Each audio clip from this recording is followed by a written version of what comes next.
This episode contains mature content and includes discussion of child abuse and neglect. Viewer discretion is advised.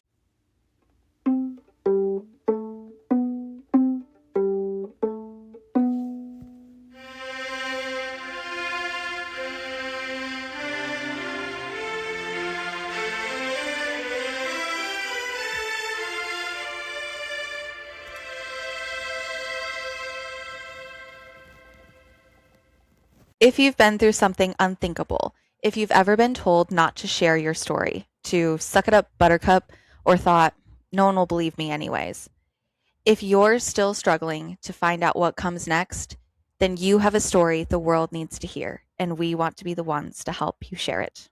My name is Sam. My name is Joe. And we are Project Tell Your Story. And we are here today with our very first international guest, Empy. Hello. Empy, hello. Can you tell us about yourself? Introduce yourself a little bit. My name's MP, obviously not my real name, otherwise that would be a story in itself.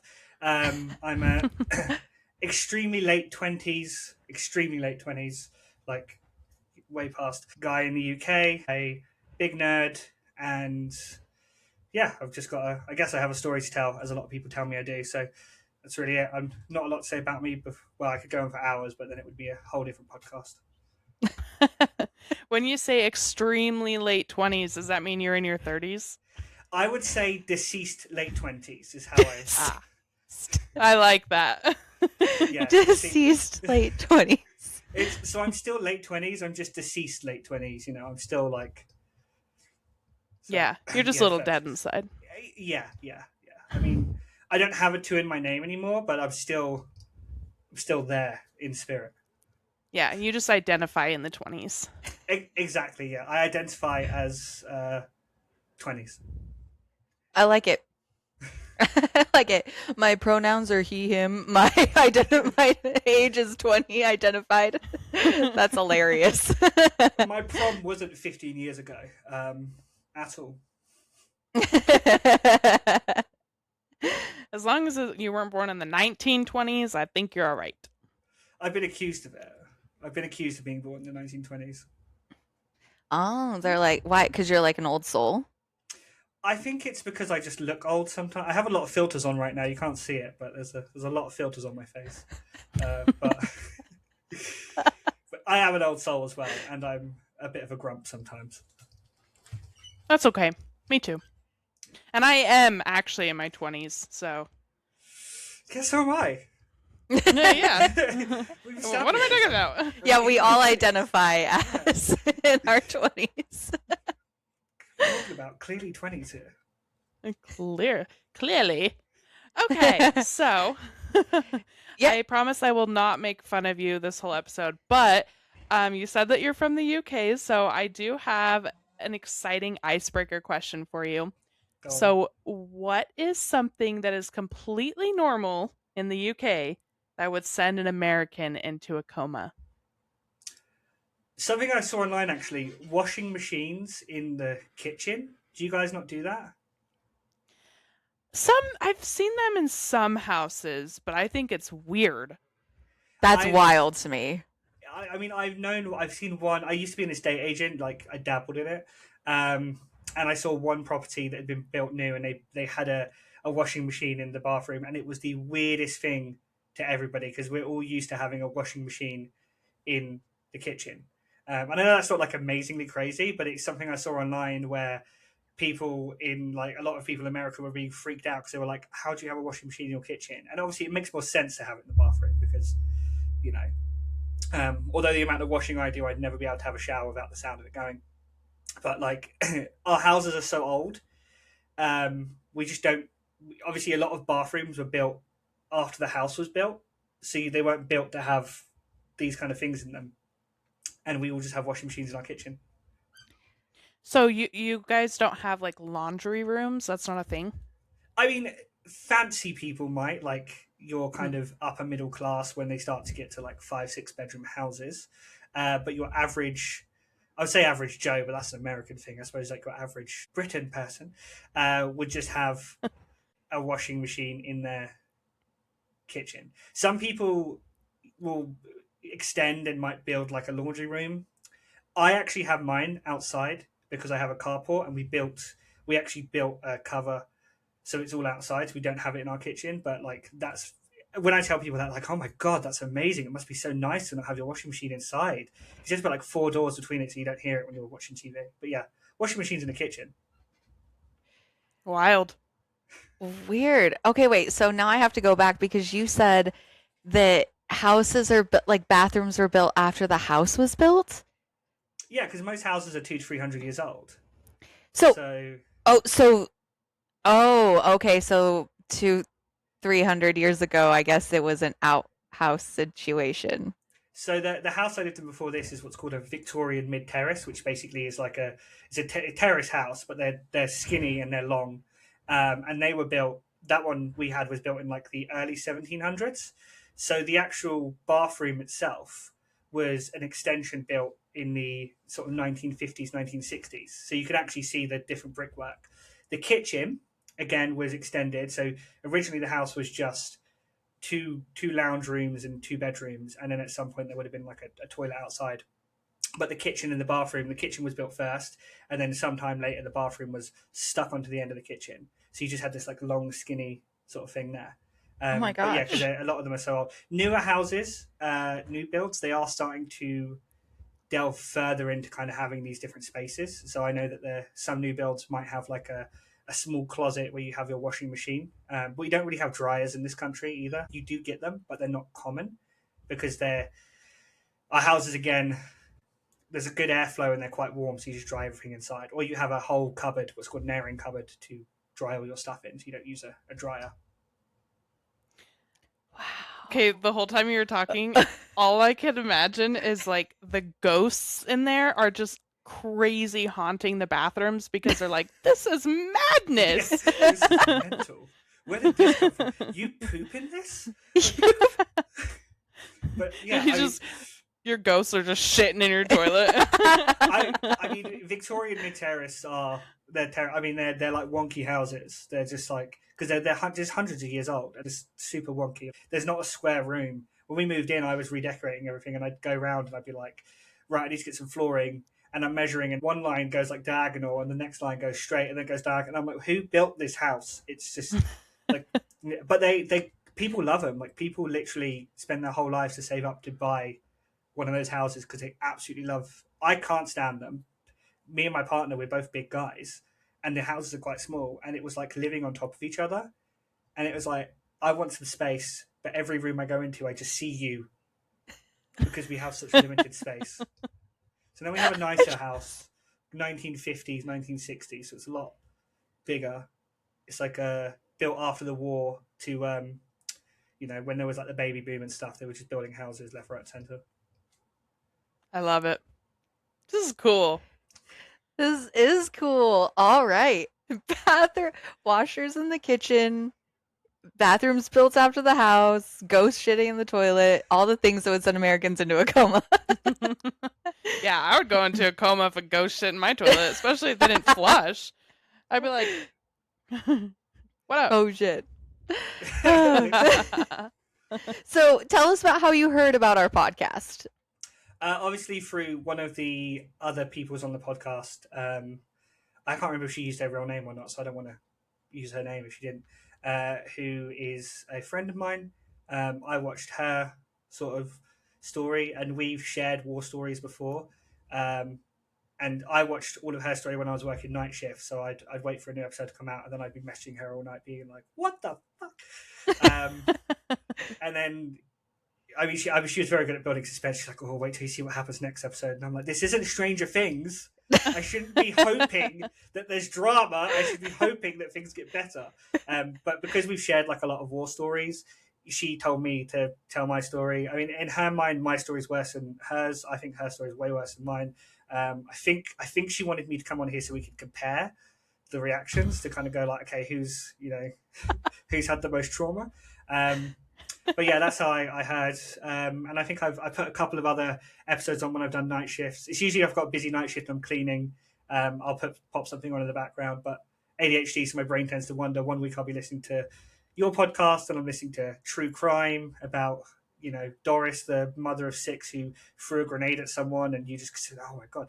And then the next week I'm watching Stargate in the background or something like that. So very Very versatile. Yeah, I like it. God. Yeah. Well, I'm happy that we made your list. And now you mentioned in your email that you're pretty open with your story. But it is a little different to share on a public platform. Are you having any anxiety or nerves about talking to us? Like on a scale of 1 to 10, 1 being like totally calm, 10 being like I need to log off. I mean, as someone with anxiety, I don't have any anxiety. I mean, I tell, if someone asks me a question, I just answer it. It doesn't like, I suppose my only concern is that my memories are very disjointed. There's a lot of stuff I know happened, could not tell you the exact time and dates. I couldn't give you like, I was 7 and this happened, 8 and this happened. It might be like, I remember this happening. I was definitely under 5. I was probably 9 at this point. But I don't really care. It's something I've lived through. It's something I've dealt with, gotten over, and it's something that I think for me, the main point is to have a way to remember that stuff happened to me. Also, because I've spent a lot of time thinking, oh, it's not that bad, but someone's best day is someone's worst day, and I think it's sort of that being like, it might be okay to someone who goes, that's nothing, but someone else might hear it and go, actually, that's something I could get through. That happened to me, and he seems okay with Pokemon in the background. He's clearly doing well. He can afford Pokemon. Clearly. Yeah. Clearly. He's got Yeah. a washing machine. Yeah. Not in his I've got kitchen. washing He's machine fancy. outside. Yeah. In the UK, that basically makes me royalty. You Yeah. are so good. We'll skip to the end. This is what resiliency looks like. Yeah, this is it. Yeah. If you do what I do, you can have a washing machine outside. There you Yeah. go. Solved. There you go. He'll teach you the ways. And also, you mentioned disjointed memories. That's actually, I think people don't realize that unless they've gone through something like this, that it's very normal to Yeah, it's experience very that. common. So, yeah. Especially if it happened when you were a kid, because I mean, long-term memories get jumbled anyways, and so then you add the trauma on top of that, and like your I guess survival response or whatever is your body just trying to forget about it, your brain just trying to forget about it. So you're like trying to piece together those memories of this happened when I was a kid and it was traumatic, so makes it more difficult. It was very fun. Yeah, I bet. All right. Well, let's hear about your story. So you can share whatever feels right to you. This is your story. So if we ask any questions that you're not feeling okay with, I know you said you're not anxious, but you never know. Yeah, just let us know. We could skip it. But before we started the interview, we kind of talked about what you had experienced, and you mentioned that you experienced a lot of abuse growing up, such as like emotional abuse, physical abuse, mental abuse.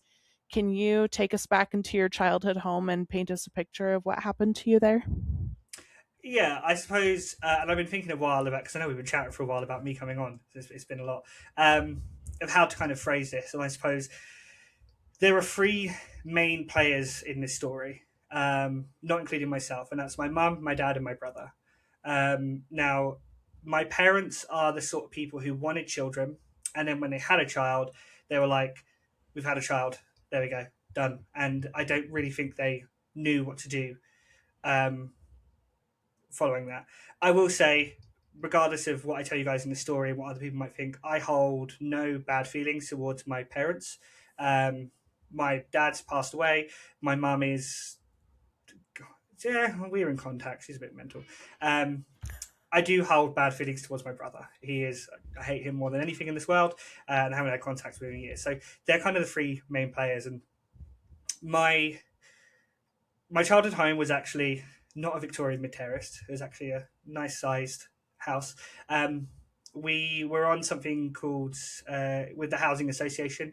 I don't know if you guys know what that is. I'm trying to think of how to do it. So in the UK, you have kind of rented, private rented. You have housing association, which is like a private company that works for the government to house people to pay like a reduced rent, and then you have what's called council housing, which is where the council give you a property and you rent it off them, but for like extremely cheap.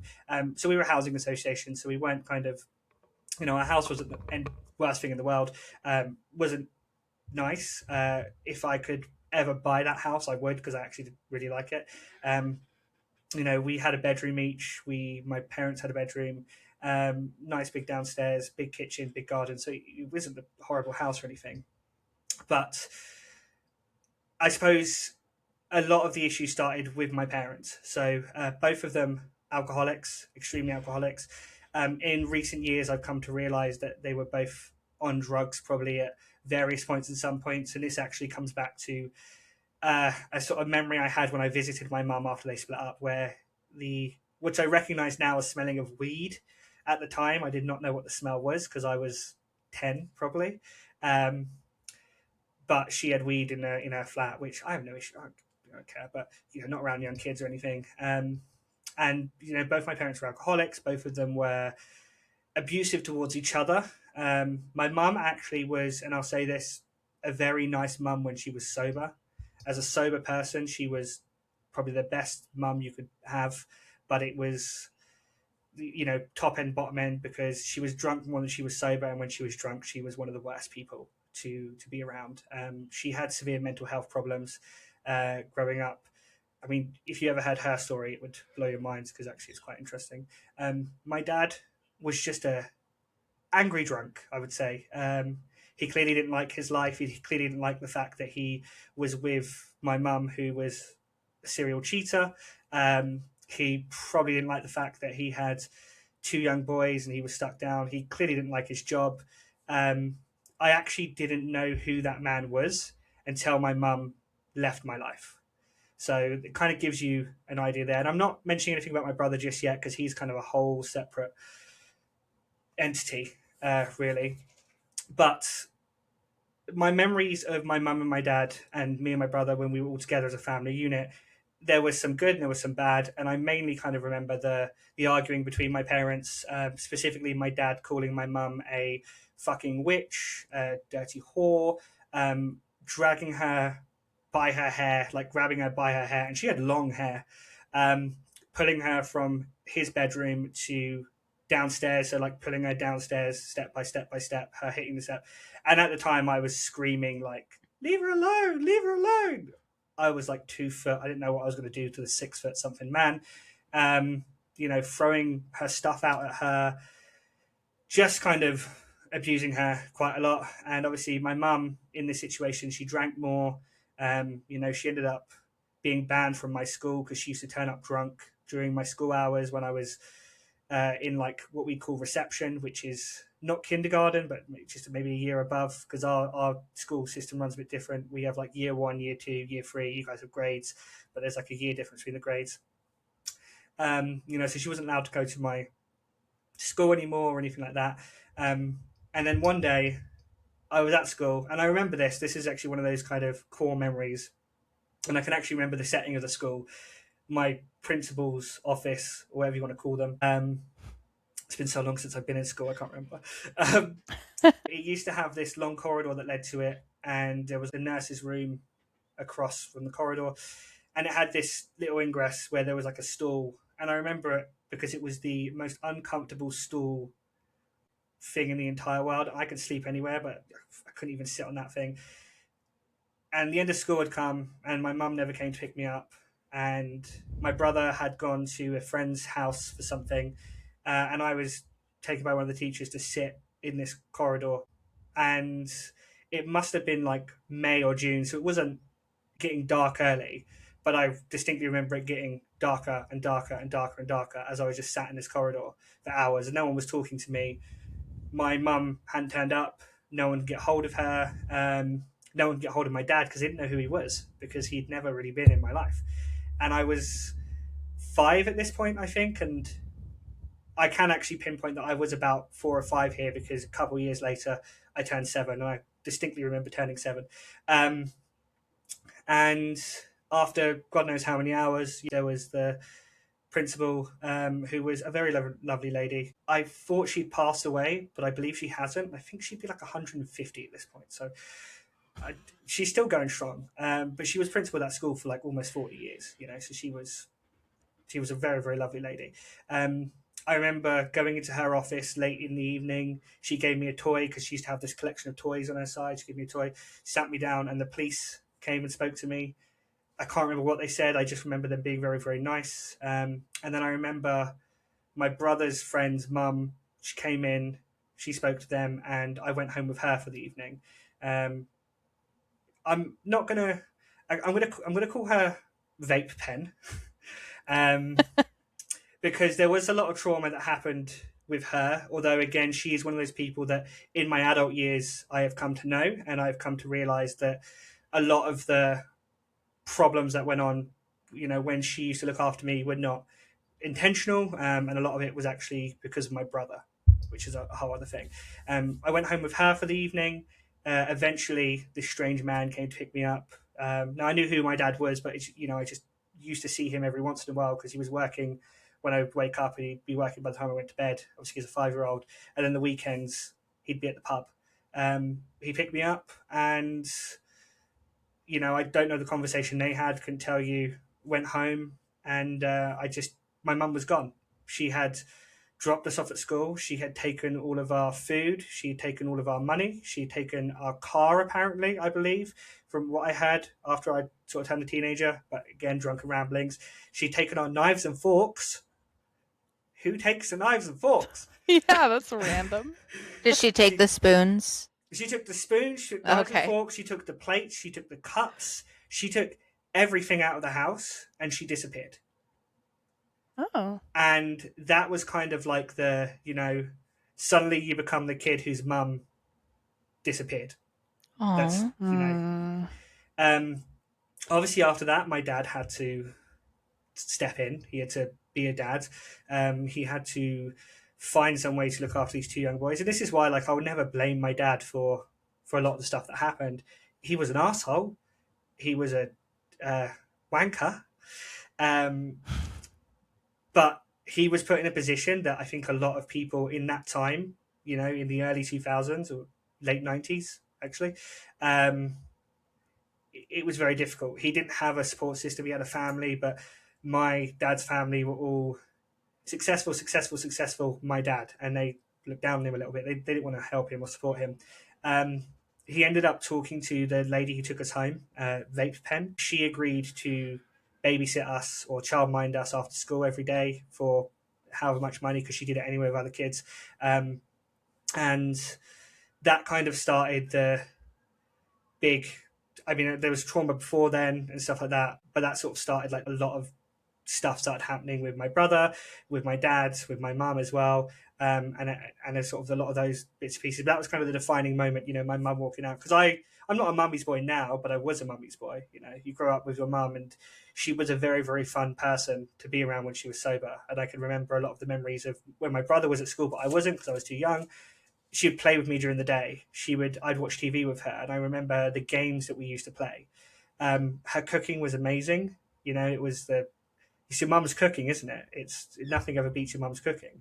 But when she was drunk in the evening, or after my brother got home from school, or even while he was at school, it was like Jekyll and Hyde.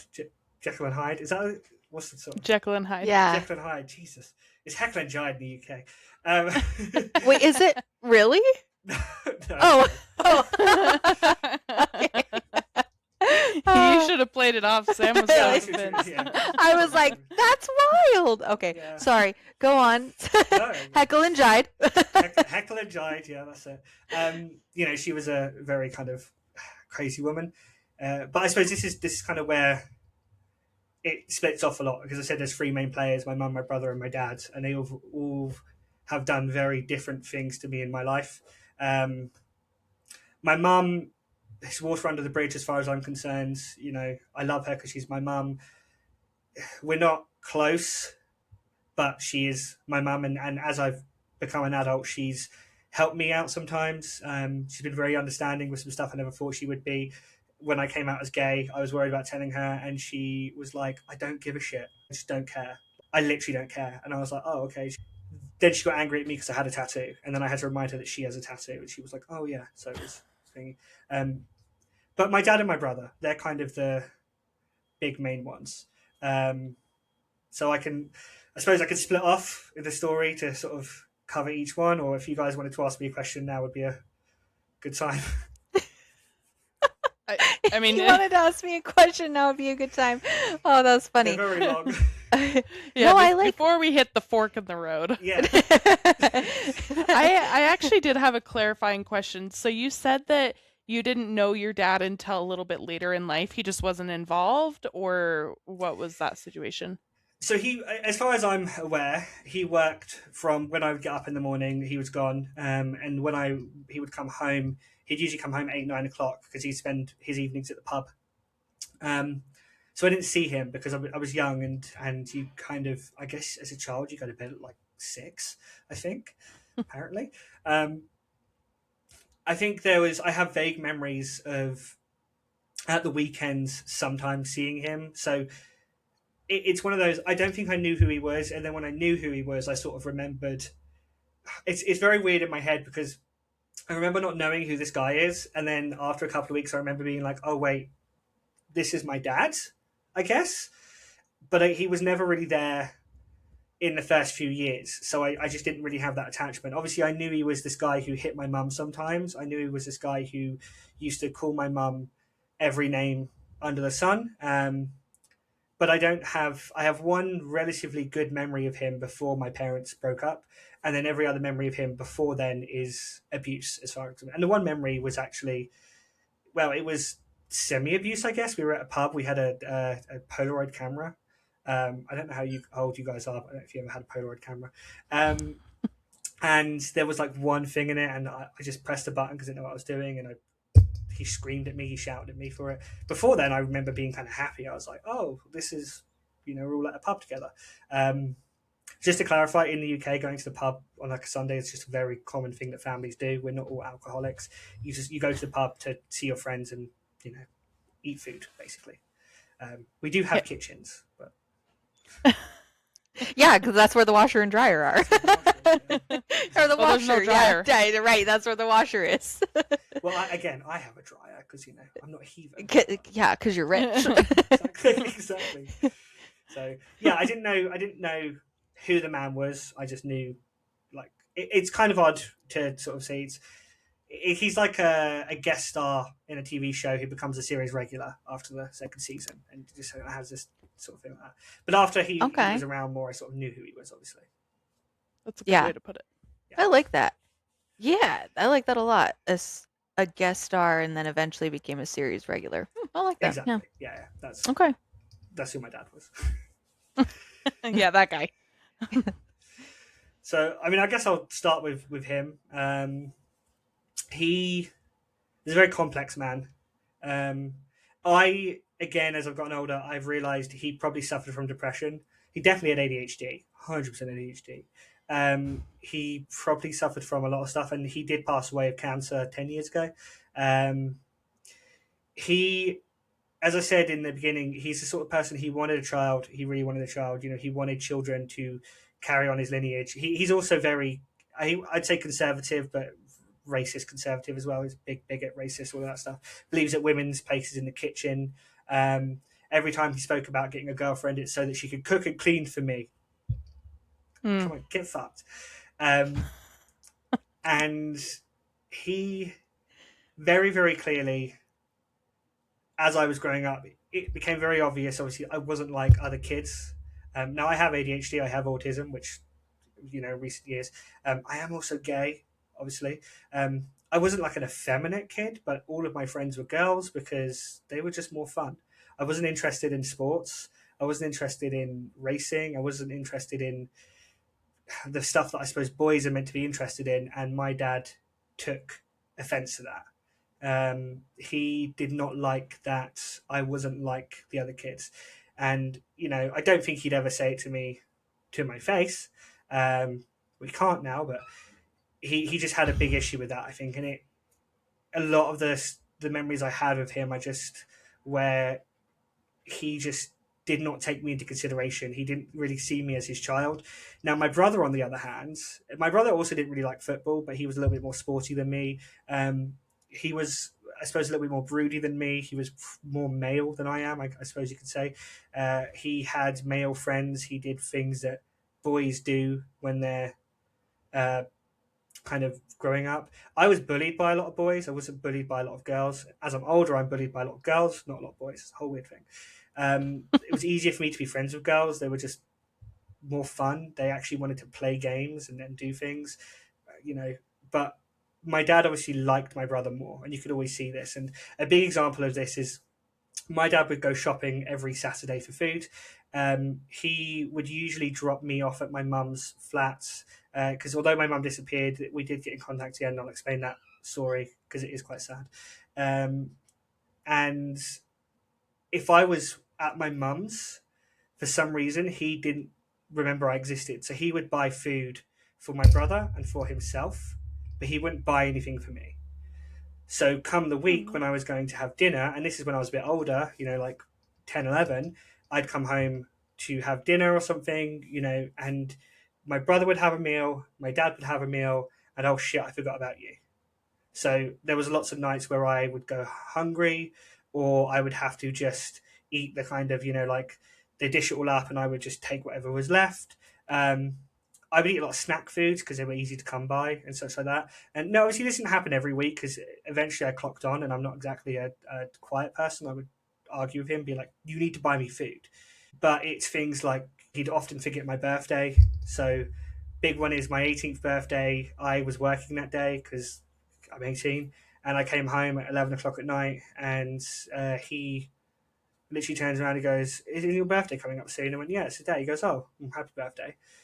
Walked away. But then my brother's 18th birthday, the couple of years prior, he gave him a £600 watch, probably like $800-900 for you guys.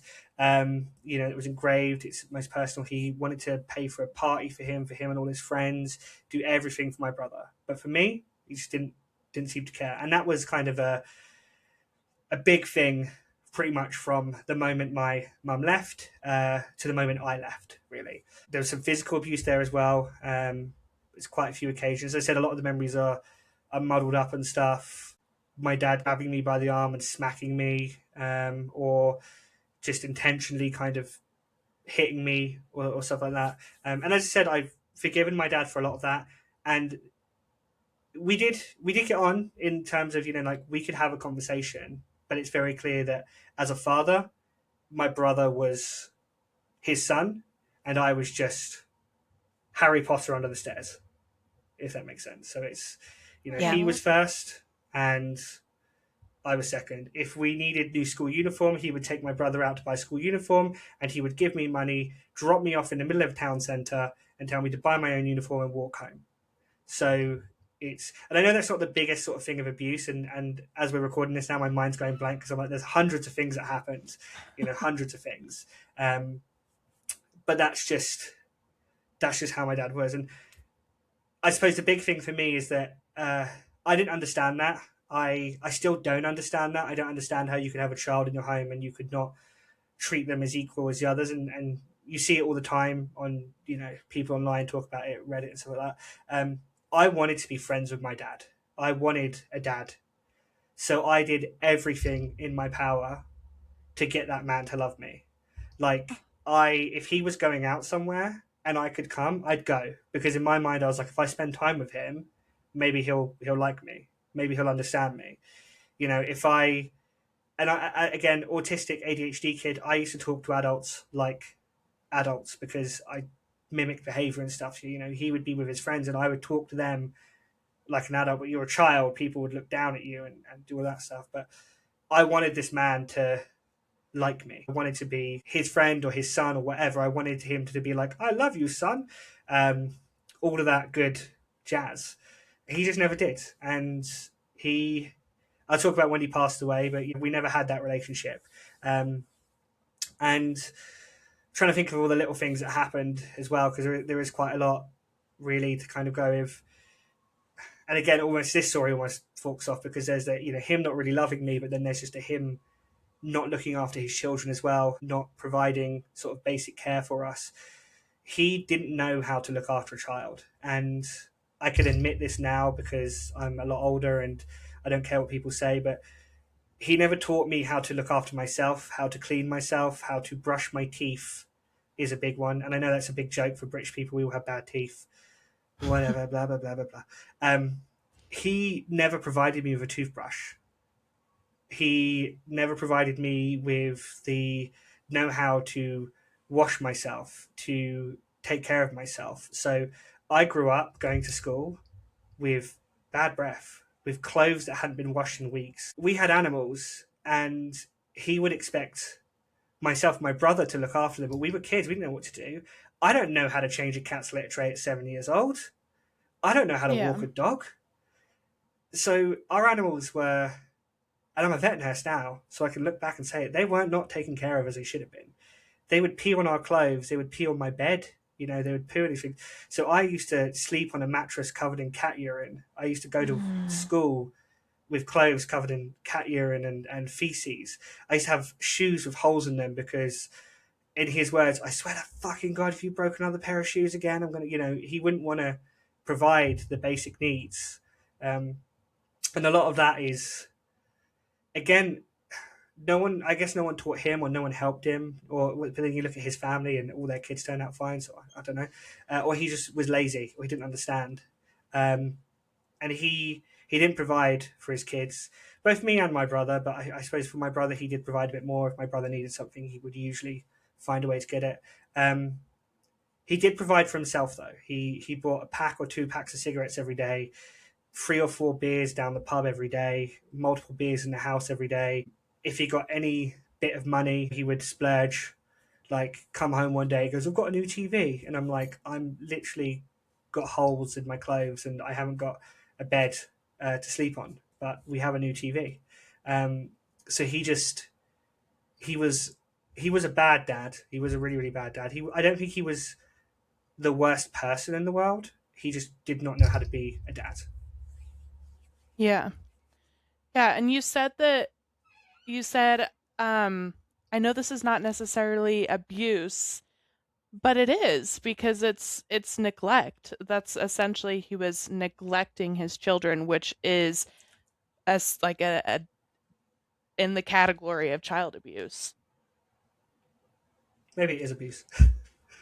There's a little bit of It abuse, is. yeah. It just like a sprinkle. No, I'm Yeah. just kidding.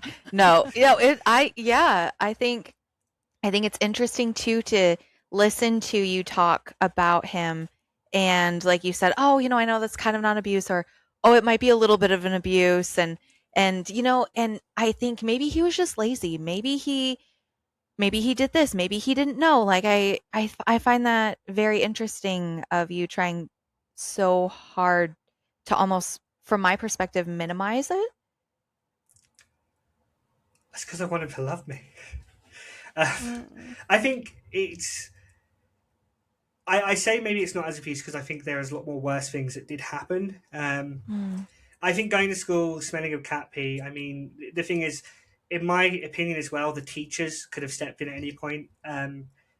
This is part of not just blaming my dad for this story, but a lot of the adults in my life who didn't step in and help. Like his friends, for example, who would talk to me, and I would say a lot of these crazy things, and they would all say, "Well, your dad's trying his best. He's trying his best, Mm. and you should respect that." And which I again, it's one of those. Everyone tries their best. At some point, you just go, "Maybe I'm not the best." And this is an ongoing pattern I found growing up, is that a lot of adults want to have opinions but don't want to help. I went to 2 schools doing, with this stuff happening, and no one ever thought to bring my dad in and just say, look, your kids are coming to school smelling. They don't know what they're doing. There's a lot of, no one wanted to step in and do that. And actually, I will say that I went to a school reunion a few years ago. I did speak to a teacher there, and I told her that, recently I found out I was autistic, and she said, well, what do you mean? Didn't you know that? And I went, no. And she goes, apparently her and her alone recognized it, and she went to the school and she pushed and she pushed and she pushed and she pushed for a diagnosis for me, for someone to get involved with what was going on in my life, and they just didn't. The school just didn't care. And that is, for me, is a massive failure on, the schools, but just adults in general. if I was an adult and someone came up to me and said, "Look, this kid's this," even if you have to have an awkward conversation, your kid smells like piss. What's going on? You know. Um, but yeah, I seriously say it was abuse what my dad did. I know it was abuse, and I do sometimes think like I come up with excuses for him, this, that, and the other. But for me, it's because there's nothing more else I can do now. I can't talk to him. I can't teach him. I can't go back in time and change things. I have to believe that. I have to believe he thought he was doing his best. I think he was wrong. I think he was very wrong, and he was never doing his best. But I think that in his mind, that was the best he could do. Again, I think he had ADHD, so I think a lot of stuff didn't really click to him, to be honest. And I said there was some more stories to go with it. One thing that I always remember is, so I had what we call the box room, which is like the small room. I don't know if you guys have box rooms in the US where you've got a house and all the rooms are a good size, and you have one room that's just a box, just tiny, which is Like fine. a closet? No, no, like what you'd probably have an office in, like literally just a square room. It's just a small square. You Oh. could fit a bed and a desk in there, and that's just about it. Okay. All houses in the UK pretty much have one. It's very common. It's usually given to the youngest sibling because you don't really want to come. And it is fine. It was a perfectly fine room. I didn't really care. At one point, I had a bed and I had a desk. But at one point, my dad got drunk. And he decided to bring his friends round while I was at my mum's house, and they were going to redecorate my room. I don't know why. They just decided to take everything out, throw out the mattress, throw out the bed. That's all actually I had. I only had a mattress and a bed. I didn't have anything else in my room. Take up the floor, take up the skirting boards. They went to B&Q. They got paint. Obviously, in my dad's mind, he was like, I'm going to do something nice for my son. Great, grand. I came home, no bed, no mattress, no anything. He was drunk. And that was the situation for about 2 years, where I didn't have a bed or a mattress. And what I would do is I would have a bath in the evening, and then I would go into my room with the towel I just dried myself with, and I would put that on the floor, and then I'd get my duvet and I'd put that over, and I'd sleep like that for about 1 to 2 years. I think it was about 1 to 2. It might have been less than that, but it was definitely a couple of Christmases had passed. And that's one of the big things where that is abuse. And, my dad left me sleeping on a wooden floor, a cold wooden floor. This is before we had to have our windows replaced, because you always do in the UK after a certain point. And this was before that. So in the winter, there was frost. There was all this stuff. And I would sleep on the sofa when I could. When it was possible, I'd sleep on the sofa. And that's how my dad left me. That was acceptable to him. My Wow. gosh. You guys look sad. I'm sad. I am sad. And So I think that a common thing that we've found with a lot of people that we interview is, for us, we're like, oh my God, this is so sad. This is so awful. For you, you're like, oh yeah, this is just every day. So when you say that, you're like, well, it's not, I don't really consider it abuse because it was just my life. So it's sad. And I'm sorry that you went through that. It's okay now. I mean, because I can sleep anywhere. So it's Yeah. You done me sleep on your wonders. washer. Yeah, exactly. so oh, go No, on, sorry. Oh, I was just gonna ask you, like, you mentioned that there were other adults. I really loved what you said. Adults wanted to, everyone wanted to have an opinion, but no one wanted to help. Was there anyone? And you said there were teachers, there were dad's friends that had opinions. Was there anyone that you actually felt like was a protector, or was it always like, you're on your own, kid, you always have been, kind of a situation? So this is, I would say that I had a kind of a weird village. So there's a couple of people I will mention by name. One who passed away years ago, so I don't think she's going to mind if I mention her by name at this point. And she was the closest thing I had to a true parent. And another one is Bev, or Beverly, who's my best friend's mum. Or like basically, she's basically my mum. She's always considered me the son. It wasn't so much as they would step in and talk to my dad or anything like that, but there was quite a few people in my life, quite a few mothers especially, who would see what's going on and would provide me with things I needed or provide me with spaces I needed. And I didn't clock onto that until I was way into my mid-20s, when I started thinking about my friends and how close I was to their mums or how nice they were to me and stuff. I didn't go to school with any lunch, so I never went to school with lunch. And my friends, mum Bev, I don't have 100% confirmation that she would do it, but it was always suspicious because my friend always had an extra half a sandwich to go, or always had an extra snack. And I don't know if she did that on purpose, or I don't know if my friend did that because she could see. Now, by this point, I used to get like £1 a day, something from my dad, which it wasn't enough to buy food, but save it up for a couple of days, you could buy some food. So I didn't always go hungry, but often my friend's mum would, if I went round there, she would give me a really good meal or something like that, or she would very absolutely lovely lady as well. She was very strict growing up, as so she'd teach me manners. You put your elbows on the table, and it was absolutely blah blah blah. And years go by, and that girl, my friend, she is the closest thing I have to family in this world. She's the closest thing I'll ever have to a sister or a sibling.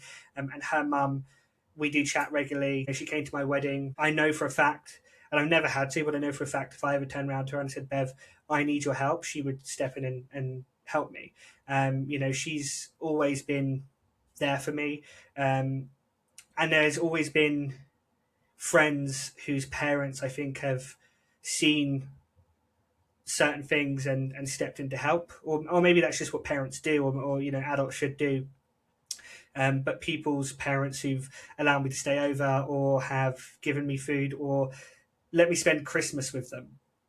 Because Christmas in my house is, I'll briefly go over it.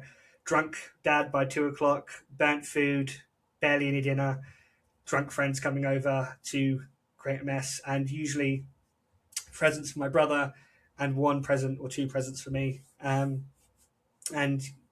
which I will 100% say in years, Christmas is one of those things I don't necessarily agree with now anyway, because it shouldn't all be about presents. But when it's not about family, it's got to be about something.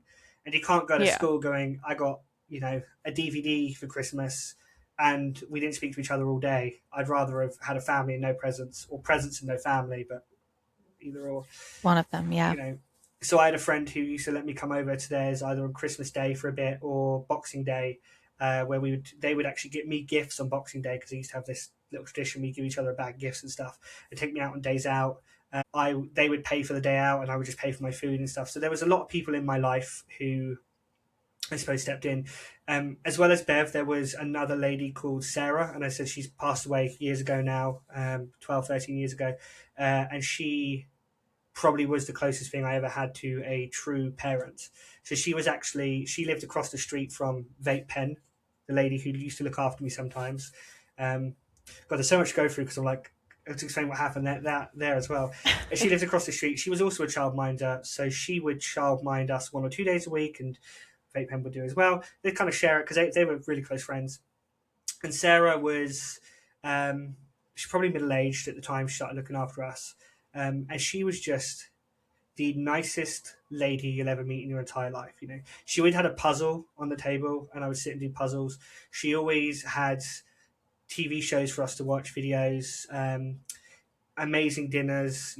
She would look after us a lot, and she would also step in to my dad. If my dad was late picking us up, she would eat into him, tell him off and stuff. She used to take me on holiday. She did not like my brother, which made us instantly friends, because she could see what an absolute psychopath she was. And when we became old enough that we could stay home alone, I will also say as well that during this time growing up, my dad used to leave me and my brother alone as 5 or 6 year olds, so in the house by ourselves for days on end.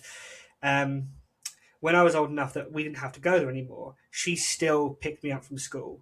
She still came to see me. She still invited me round. And she told me that because she was like, you are in danger in your house, so you can spend every afternoon at my house until your dad gets home, and then you can. She was also a walk.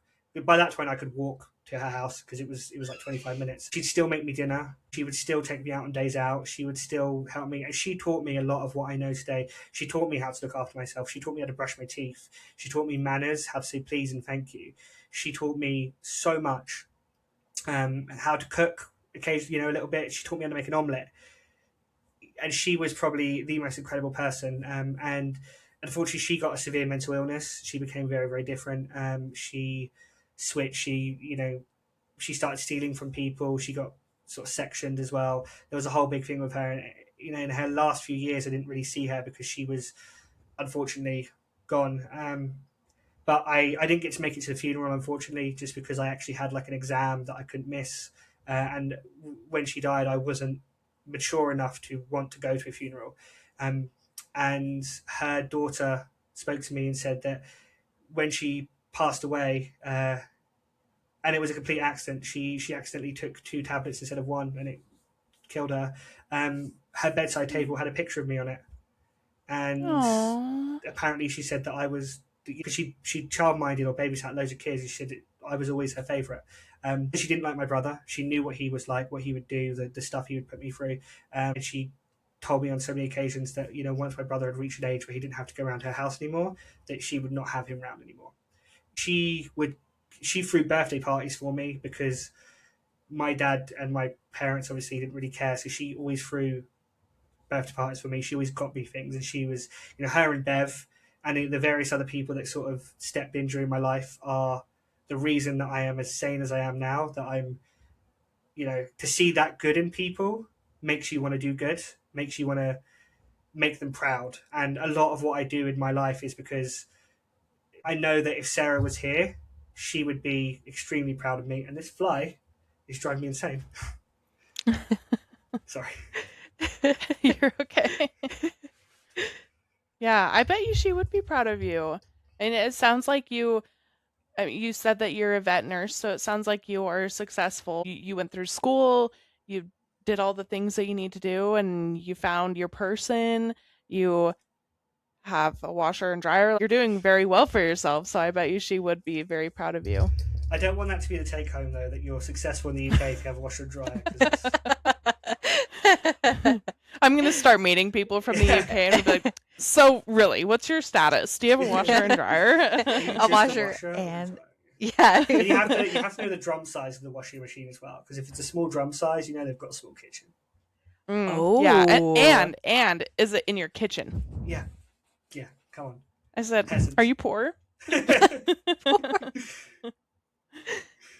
Okay, I'm so sorry. Back to the story. So then tell us, you said you have story. You said you also wanted to talk about your mom and your brother. Which one did you want to kind of dive into first? I'll go over my mum. I mean, there is so much more with my dad that I could go into, really.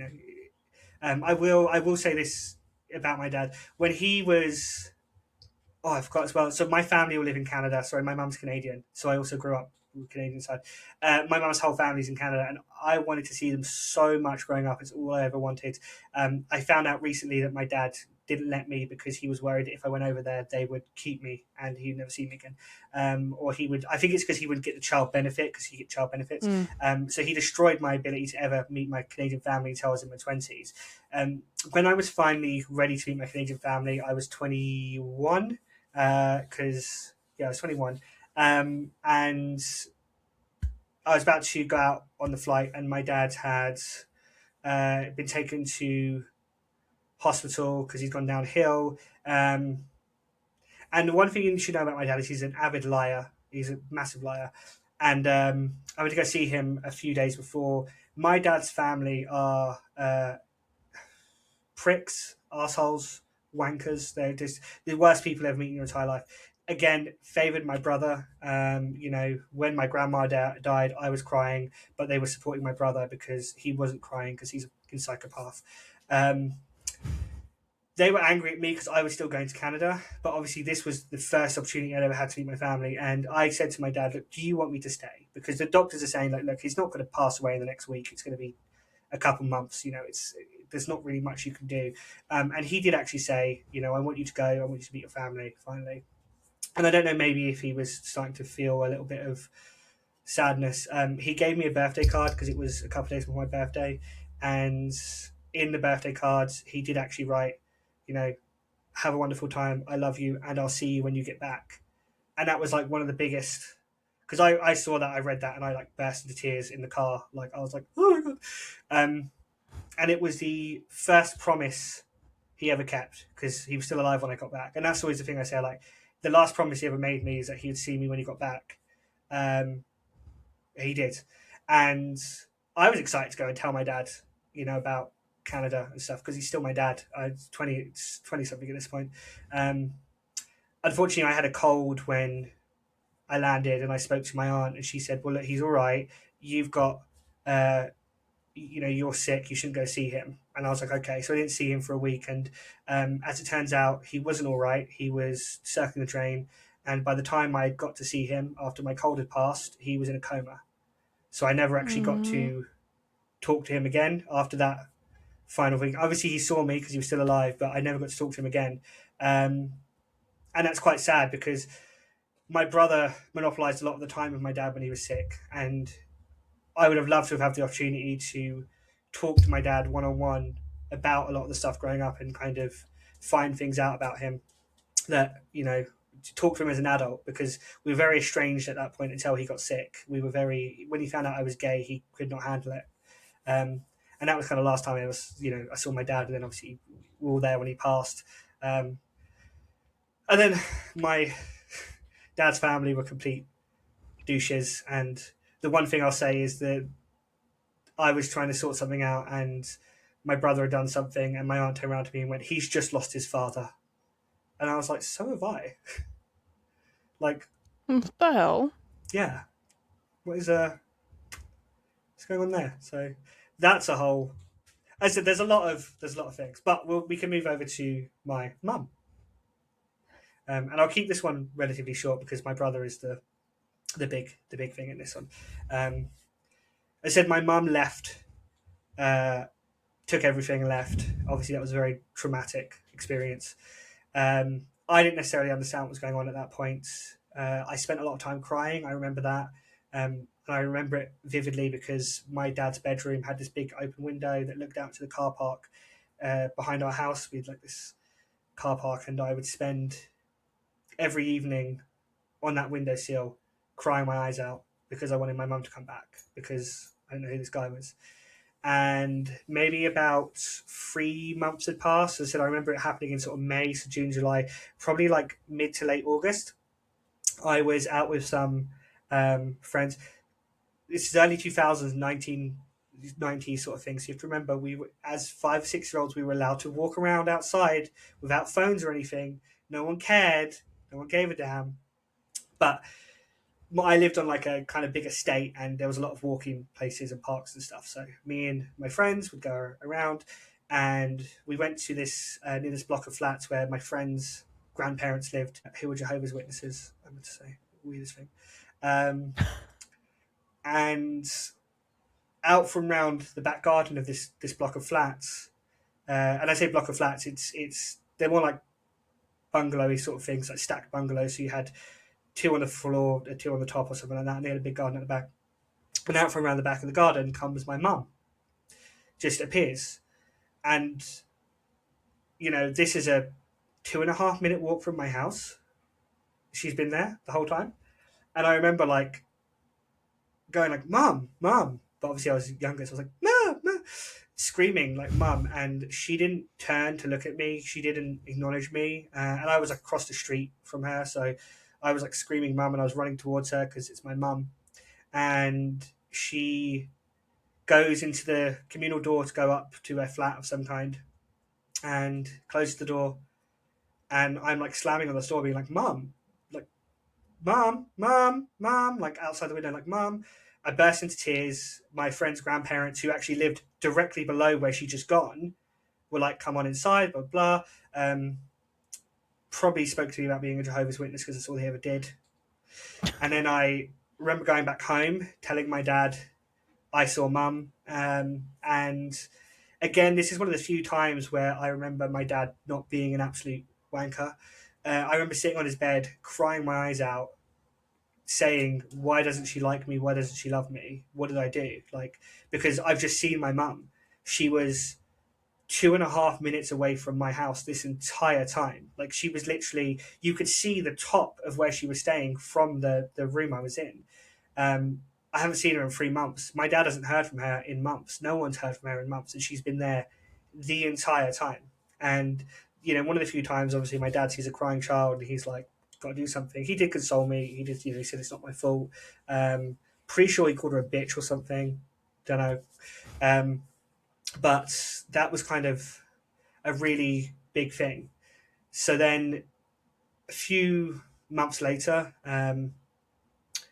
you know, Mum finally gets in contact with us. I don't know why.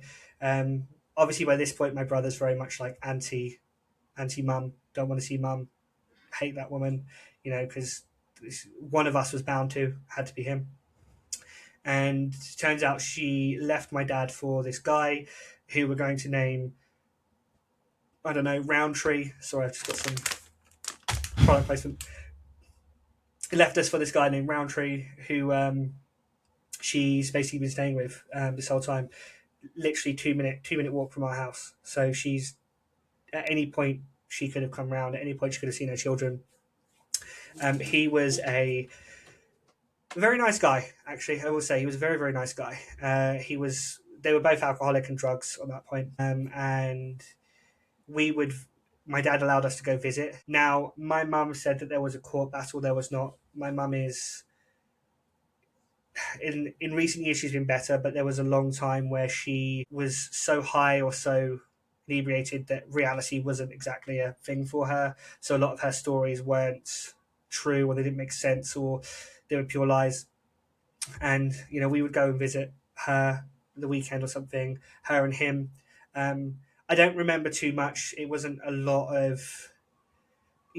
time. And then one day my dad came to speak to us, and he said that Roundtree is dead.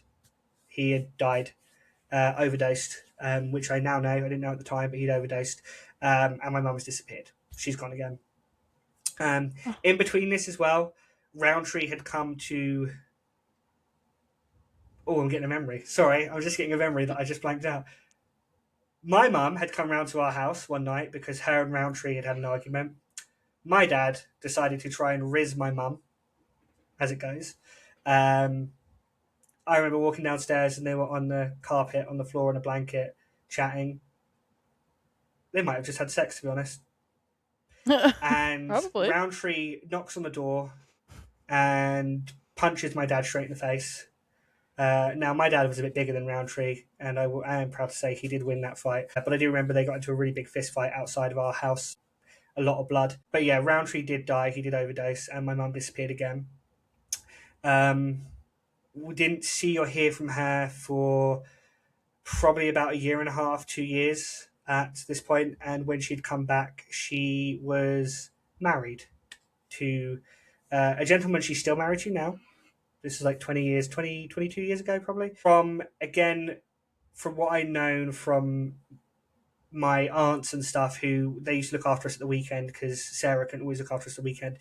A lot of them knew what was happening with her. She had been, after Roundtree had died, apparently, and she's told me this story a lot of times, so it's got consistency, so I know it's true. She was walking around our town centre, and one of her friends came up to her and just said, "Roundtree's dead."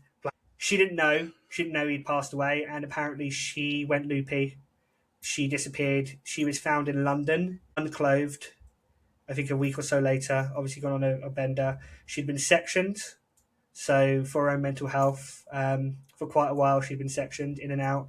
This is where she met her current husband, who we're going to call Ibuprofen, because it's the only other thing on my desk. And Ibuprofen's a nice guy. I won't go into his history. He's a nice guy. He's never done me any wrong. But she reappeared married. She told me that she wanted us to be at her wedding. My dad said that he never even heard of her until this point. I don't know who's telling the truth at this point. She was married, and she expected that we would go to see her often. She no longer lived 3 minutes away. She lived about half an hour away, which isn't that far really. And I would visit her. Probably every weekend. Again, when my mum was fun, when she was sober, she was great. And every weekend my dad would drop me off at the car park to her flat. I'd ring the bell, and I would pray that when I went up there, she was sober. And I could count on my one hand how many times in that sort of 5-6 year period before I became a bit more independent that she was actually sober, because pretty much every single time I'd go up there, her and her now husband were drunk or high, and it wasn't like abusive like my dad was abusive. It just wasn't a very nice environment. She'd still cook. We still had, sometimes drunk people are fun. We'd rent movies and stuff. We would have fun times. My brother ended up he stopped going to my mum's eventually because they got into a massive argument, and he grabbed her by the throat, threw her against the wall, and then jumped out a window. Oh. Yeah. And he was then told he didn't have to go there. So him and my mum have not spoken in almost 18, 19 years. Wow. So it was just me. It was just me going because I was the only family my mum had. I was the only connection my mum had to anything. And quite a lot happened. As I said, my mum's not the worst one in this story by far. And again, she had a very different style of abuse, I would say, than my dad did. Was my dad was neglectful. My mum was never neglectful. I always had food. I always, was clean clothed around there. She would give me money. She would buy me things. She wasn't, I don't know where she got the money from, to be honest. But it's very difficult as a young child to see your mother constantly passed out from alcohol, or to constantly smell smoke in the house, or when she would get so drunk she would argue and she would throw things at me. She would throw remote controllers at me and stuff like that. She would call me fat a lot, always called me fat. She still does to this day, to be honest. And I mean, I call her fat now as well, because I'm just like, my mum is a very ill person in the sense that she has a lot wrong with her now because of her years of drinking and alcohol and stuff. And I'll give you kind of one core memory that I have with her. Me and my stepdad and my mum, we went to a restaurant for my mum's birthday, and she was not completely drunk when we left, which was fine. And then we went to the restaurant, and she drank and she drank and she drank. Now, this restaurant was probably about a 20-minute walk from her flat. I like walking, don't get me wrong, I love a walk, but you'd have to go through a golf field. Now, I had to have been about 8, 9 at this point, and she was so drunk that she was arguing with her husband on the way back. I don't know what they were arguing about. She was tired. She was slurring words, falling over. He was carrying her at one point. I don't know what she said to him, but he dropped her on the floor in the middle of this golf field, and he just walked away. Now, I'm not leaving my mum in the middle of a golf field by herself. And I also didn't know where I was because I didn't know the area well. I didn't know, that's probably why I have a lot of anxiety about knowing exactly where I am. And I sat there for like 45 minutes crying, trying to wake my mum up in the middle of this field. And there's no one else around. We're not near any roads. I don't know how to get home to where my stepdad is. I don't know anything. But my mum's just passed out drunk, snoring, having a whale of a time. And eventually I just walked. I just decided that I was going to walk in a direction until I recognized something. And I don't know how long I was walking for, but I eventually found her flat. I eventually got back in. Stepdad was in the bedroom. He didn't say a word to me. And like 2 hours later, mum appears back like nothing's happened. She's like, "Oh, I'm back." I was like, 8-year-old traumatized here, thinking I've just left my mum for dead in the middle of a field. She just walked back in, just having a whale of a time. But strolled on in. Here I am. Just absolutely, yeah. And they have a very complex relationship. Those two, they argue. He's got problems. She's got problems. They're a match made in heaven, to be honest. And again, now I'm older. She argues to him. If I'm around her house, she starts having a go at him. I just have a go at her, and I'm like, "Don't you can talk to him like that." And I've told my husband, I'm like, "If I ever talk to you like that, I said, you divorce me or you kill me. Like, there's no way." But like I said, she wasn't abusive in that sense. She tried when she was sober, but she has mental health stuff, and I'm not going to blame her for every little thing, because a lot of the stuff was her mental health, and you can't necessarily blame someone who's bipolar or someone who's got certain diseases for what goes on. She never received the help she needed.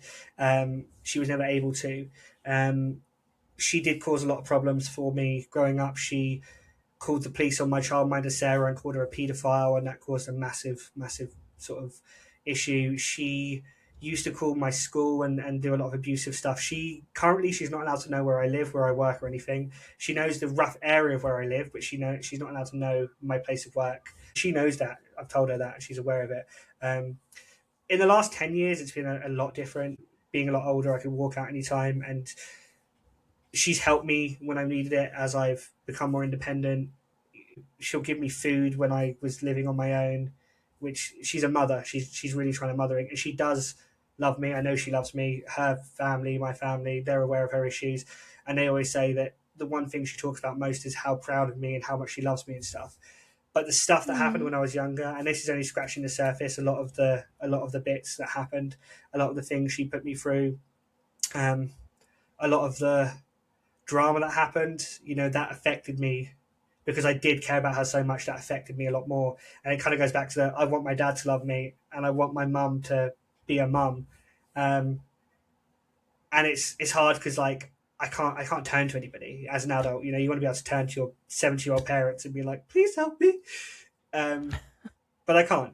She's never going to be that sort of person. And unfortunately, we're never going to have a mother-son relationship that we're both very weird in this way. My aunt texted me once from Canada and she said, go hug your mother while I was at my mum's house. And I sent her the text and she called her and she was just like, we don't touch, we don't hug, we don't show affection. Like, that's not what we do. And I was like, yeah, we don't. Like, I don't hug her. I don't show her affection because she's my mother and I love her, but she's not really my mother, if that makes sense. She's the person who gave birth to me. Equally, and I'll say this, she is also one of the funniest people you'll ever meet in your entire life. A lot of my humor comes from her. We have a lot of the same interests as well. We both love horror movies and certain things. She spent a few years being a bit of a conspiracy theorist, kind of going on about a lot of crazy stuff. She's calmed down on that a lot now. But she's not a well woman. And I accept that. I accept that for who she is. And she has really tried in the last 10 years to be someone different when I need her to be. But I'm never going to forget that screaming at my passed out mother in the middle of a field, or screaming at my mum who's walking away from me, who's not even making eye contact, or not having any plates or spoons or forks or knives, because who takes those? Who? Yeah. Apparently your mom. Insane. Crazy. So I actually have a question before we move on to your brother. You said that your mom was sectioned, I think is what you said. Is that like hospitalized or she went to jail? What does that mean? Sectioned is where you get put under like psychiatric care. Oh, okay. Like involuntary section. So basically she's put into a psychiatric unit to, God knows what was for. Don't know how long for, and I think she was in and out. But that's where she met her current husband, believe it or not. They were strapped down to beds next to each other. How romantic. I know, right? What a cute meet cute. They got married within 6 weeks of knowing each other. Oh, that was gonna. Oh. But they've been together over 20 years, so worked out. Must have worked. It must have, yeah. Yeah. Sheesh. Yeah. Yeah, you mentioned that your brother was abusive towards you. Tell us about that. So this is probably the biggest abuse cycle, really. The thing you should know about him is he hated me from the moment I was born. The exact words that my family have told me in the past is that when I came out of the hospital, he said, return it. There's sibling rivalry, and then there's just pure hatred. Now, how many years are between you two? Like a year and a half. Okay. Pretty much exactly a year and a half. Now, he has mental health issues, or had, or still has, I have no idea. I could not care less, to be honest, because I think he is one of the most disgusting, diabolical, and sick people I've ever met in my entire life. And I wouldn't have him in my life. I wouldn't let him near me. And any mention of him just sends me in a rage. Husband too, he's never met him, but he's always said if he does, he's he'll be put in prison. But I can kind of give you a lot of the time, as best of timeline as I can of what happened between me and my brother. And I probably should have started with this because it might be a bit of a longer one. But this is kind of a memory I sort of have. Now, I have a very good memory in terms of I can remember things that people said. I'm not exactly time and dates unless it's sort of recent, but it's semi-photographic, if that makes sense. And when I was a toddler, I had like what do you call it, like a baby bed or something, one of the ones with like the higher ones, so you stop getting out and stuff. And he tried to suffocate me in that. He basically got pillows, duvets, everything. He put them all on top till it sort of made a thing, and he tried to kill me. Oh. And that wouldn't be the first time he tries to kill me. Hopefully the last. But one of my earliest memories is my mum screaming at my brother because of that, absolutely screaming. And I don't know how I remember it. I just do remember it. And I know because I spoke to my mum about this years ago, about something to do with it, and she was like, "That's exactly what happened." I mean, what I remember is the screaming and the kind of the stuff going on over my eyes. I obviously the image of it, how it was, she kind of explained it, and this is when she was sober, so I know that her memory was as good as it could be, and it all kind of started from there, really. He hated me with passion for no reason, and this is one of those things where I spent a lot of my childhood trying to get my brother to like me, trying to make him want to be a brother, because when you see other siblings and you've got like a little bit of sibling rivalry, but they love each other, and he never did. He always wanted to bully me, to make fun of me, to put me down. Again, he would call me fat a lot. We were different body types. I'm not like a fat guy. I'm a chubbier guy. He's always a skinnier guy. But kind of going on the timeline of things, when I mentioned about Vape Pen and being at her house, now her son was my brother's best friend, and while I was there, he would exclude me, he would beat me up, they would throw things at me, they would make fun of me. Now, I don't know how much Vape Pen sort of knew of what was going on a lot of the time, because she was either upstairs, she was doing stuff, but it was kind of like being in an orphanage and being bullied by all these kids, 5-6 kids just constantly bullying you. And when you have no friends at school, because again, your older brother spreads rumors to teachers, spreads rumors to students, and tells them things that are untrue to make people look at you differently. And then you spend 3 or 4 hours at someone else's house when no one likes you because of him.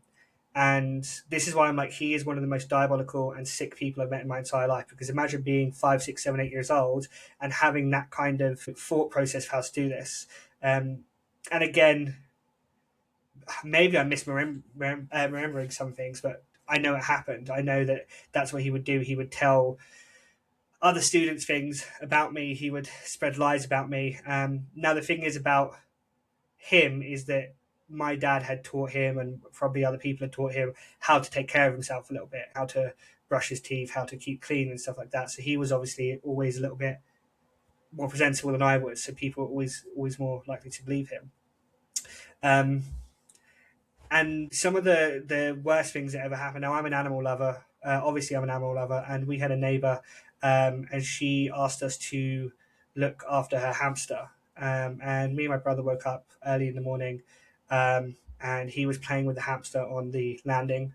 Now, our landing was just a landing with all the doors, and then the stairs were right there, but we had an open banister.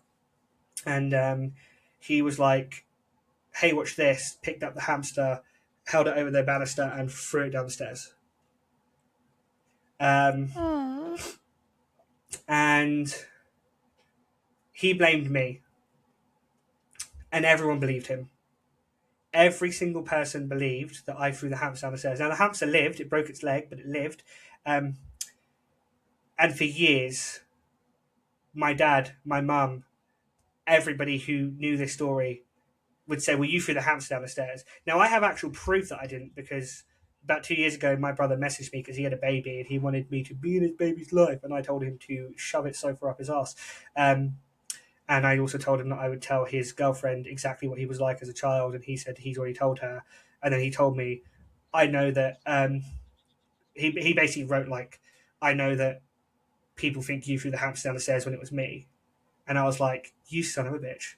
I got you. I was like, I got you. And you best believe I sent that message to so many people being like, yeah, 25 years later, but I was right.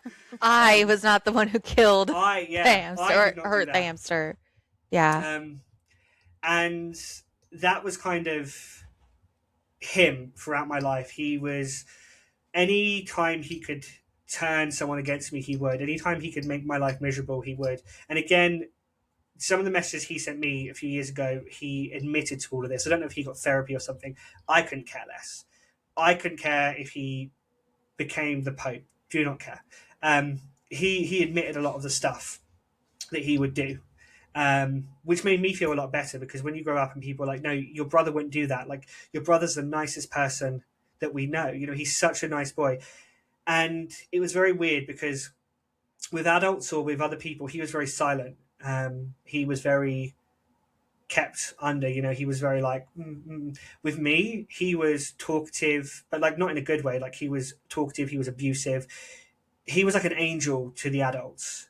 And he didn't talk a lot to them, which is why when things happened, people would console him more. They didn't care about me because I was talking, because I'm a talker. But with me, he was a completely different person. And it was torture growing up, being like, he's done this and nobody believes you, because they're like, well, he can't. Look, he's such a sweet boy. Like, he's so helpful. He's so amazing and stuff. But he would do things. I'm trying to timeline it so I can remember sort of everything. There was some animal torture that went on as well, but I won't go too far into that because it might upset people. One of the big things that he did was he got some cable ties, and he cable tied my hands to a radiator, and then turned the radiator on, and then beat the ever-loving crap out of me. And I was tied to that radiator for almost 3-4 hours before my friends across the street had knocked on the door to see if I wanted to come out and play, because I was quite young at this point. And I screamed for help, and their mum came, kicked the door down, untied me, took me to hers. At this point, when my dad was called, went over, and he was like, boys will be boys! Meanwhile, I've got burns all over my wrists and stuff, and I'm like shaking, you know, traumatized. And my brother thought it was funny, but the way my brother told it, we were playing, but that's not what happened. And I mean, this lady, she, even like 5-6 years ago when I last saw her, she still remembers to this day. She's like, I remember kicking that door in until your brother opened it, and pulling you, like literally ripping you from the floor where you were tied down and stuff. He would, in the later years, he used to wake me up in the middle of the night with a knife across my throat. He'd be sat on the bed with a knife across my throat, and he'd say, if you make a fucking noise, I'm going to slit your throat. I'm going to slit your throat. And then he would just sit there and stare at me with a knife against my throat. Oh my God. He once cut up his wrists and then blamed me. Real fun. Don't know why he would do that. Because we were home alone, and he was like, hey, do you want to see something cool? And he just sat there and he was just cutting his wrists. And then when my dad came home, he said it was me. And obviously my dad took that out on me. And one of the biggest sort of psychopathic things was do you guys have advent calendars in the US? Yeah. We really wanted advent calendars. It was like December 7th or something. And we didn't have a phone at home because, well, we did, but it was constantly cut off because our electricity and everything was always cut off. So we had to go to a payphone, and I'd reverse call my dad. Usually because it would be like 8 o'clock, and I'm like, where are you? Don't know where you are. It's 8 o'clock. And he was like, I'm getting you an advent calendar. And I was like, okay, well, brother doesn't need one because actually he got gifted 2 from school or something. And he was like, okay. So I walked back home because I had to call from a payphone. And I just casually said, like, you know, oh, I told him that you didn't need one. And when I tell you the light that switched in him, he went berserk. He grabbed my head. He smashed it into a wall repeatedly. He stripped me down to my underwear. He sat on my chest until I passed out. He put me in a corner and would just constantly keep kicking me because I took away his advent calendar. He then decided that he was going to have a bath, and he put me in the corner outside the bath. Considering we had no real heating, like we weren't really allowed to turn the heating on, so I was like literally in my underwear shivering. And he said if I moved an inch, he would kill me. So I'd sit there for like 45 minutes while he had a bath. And it's almost 10 o'clock at this point. My dad's still not home. You know, it's like middle of the night for a young person. And I'm sitting there absolutely just crying my eyes out, snot coming down. He said if I made a noise, he would hurt me and stuff.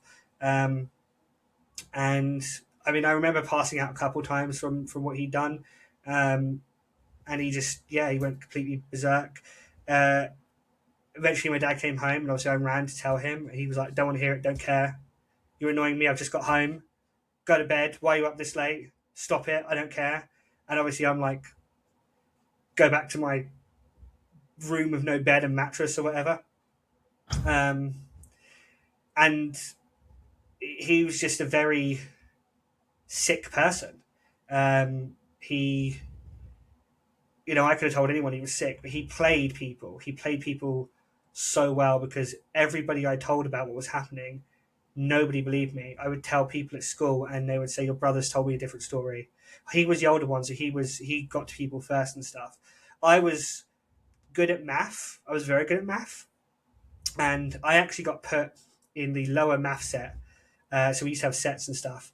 And the way the exams used to work, they changed it now, is that if you're in the lower set, you take a lower test and you're capped at what grade you could get. So I can only get a grade C, which in the UK, by the way, is a passing grade. We kind of have like, not passing or fail, but anything above a C is considered passing.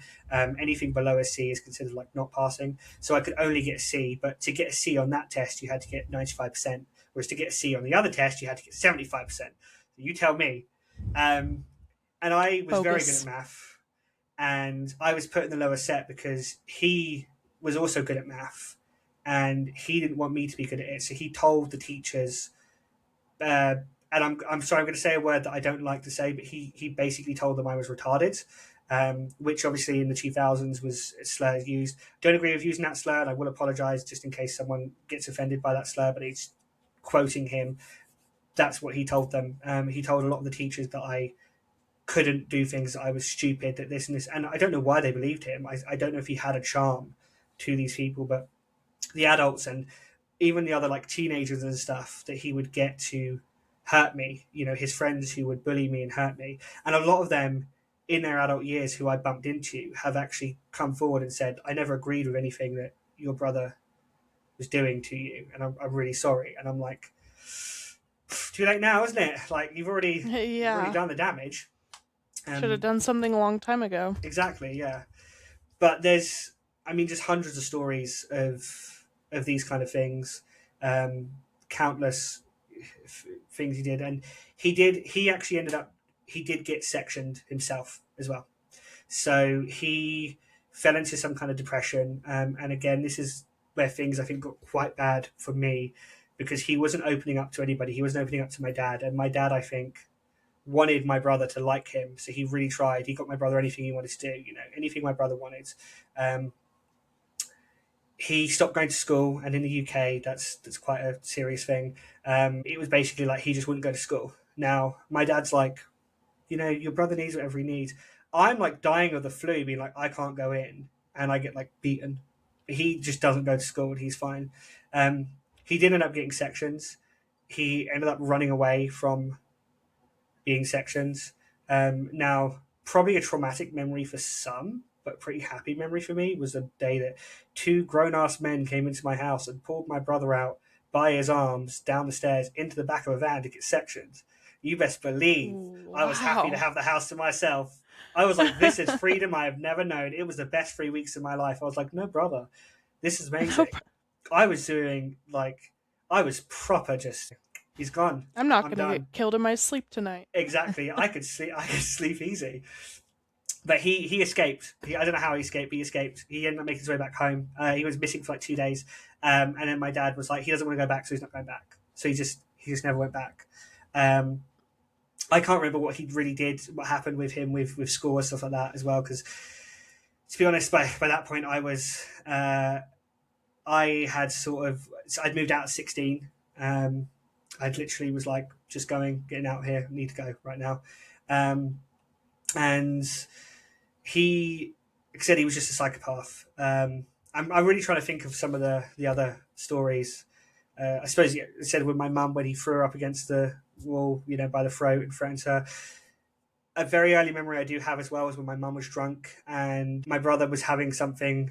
Now he had to be about 3, 4, 5 at the time, um, and he got the pipe of a Hoover. You know, the big metal pipes that you attach to the Hoover, like Yeah. Yeah, like the and extended thing on their yeah, vacuum. yeah. Yeah. And he started beating my mum with it. Now, obviously, my mum was drunk. He was trying to beat me and my mum, and I remember her kind of putting me in my room, and she covered me while he hit her repeatedly over the head, quite hard, like really hard with this. And she was crying. She was drunk. She was crying.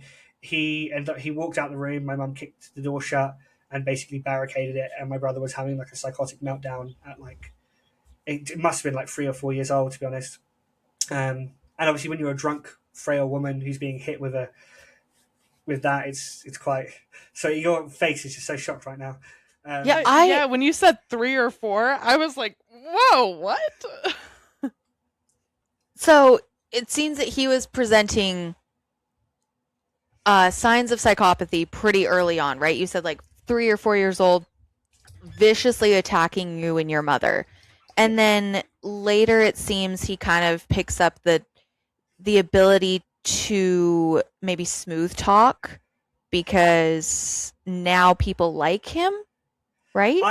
I mean, he just sort of had this where people always believed him over me, no matter how it was. And I think it started with the hamster thing. It started with him dropping the hamster and them all believing him over me. And that just spiraled into me being untrustworthy or there being something wrong with me. Um, and there were very few people who could see through his veil. Sarah being one of them. You know, the friends I had across the street also being another one. I mean, he was manipulative. He was cruel. Um, there was a lot of stuff again in later life where, for example, if he liked something, I wasn't allowed to like it. Otherwise, he would hurt me.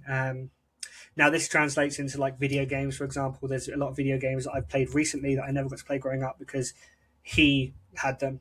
A big example actually is Pokemon cards. I love Pokemon. I've always loved Pokemon. I've never collected the cards because he collected them, and if I collected them, he would take them from me and basically threaten me. Um, and I've only just recently started collecting Pokemon cards, and that's like a big thing for me to kind of regain a lot of the stuff he took. He would take my money. He would take my stuff. He would break my stuff, so I couldn't have anything. I don't really like Disney now, but I used to love Disney growing up, and I had a CD, and it was one of the first ever CDs I ever had because we were super poor, so a CD player for us was like amazing. And someone had given me this Disney CD that had all of the Disney songs in it. I had never seen a Disney movie before, but they had all the songs. So I'd never seen Bambi or uh, was it Little Mermaid? This is like My Little Pony, but that's not Disney. But all of those kind of classic Disney movies that people grew up watching, I never saw them because my mum watched horror and my dad watched football. So I had this Disney CD and I loved it. And I was listening to it one day and he just comes in, he snaps it in half and he throws it at me. And it was like I didn't have anything, and he would take or break some of my stuff. So again, when I was I think 13, 14, we got our first laptop. We My dad had bought a laptop for me for my birthday because I begged for one because I needed one, and I had some money and I put towards it, and he took it, and my dad took it, and I never got to. And when I argued with my dad, he was like, well, you can't use it all the time. It's a family's laptop. I was like, but it's mine. Like I paid for most of it. I never saw that laptop again. He took it. He kept it. He just had it. I got an Xbox, the original Xbox. He had a PlayStation. I Now I can see that he had talked me into getting an Xbox. He was like, you should get dad to get you an Xbox, and I was like, oh yeah. Um, Again, I say we're poor. My dad was weird with money, so like sometimes we'd have no electricity, and then we'd have a new TV, and then we would have no, we would have no food, but a new sofa would arrive. It's a really weird thing, and got the Xbox, and obviously he had a PlayStation, I had an Xbox, but he wanted to play some Xbox games, so suddenly the Xbox was in his room. I had nothing growing up because everything I had was his, and he would take my stuff.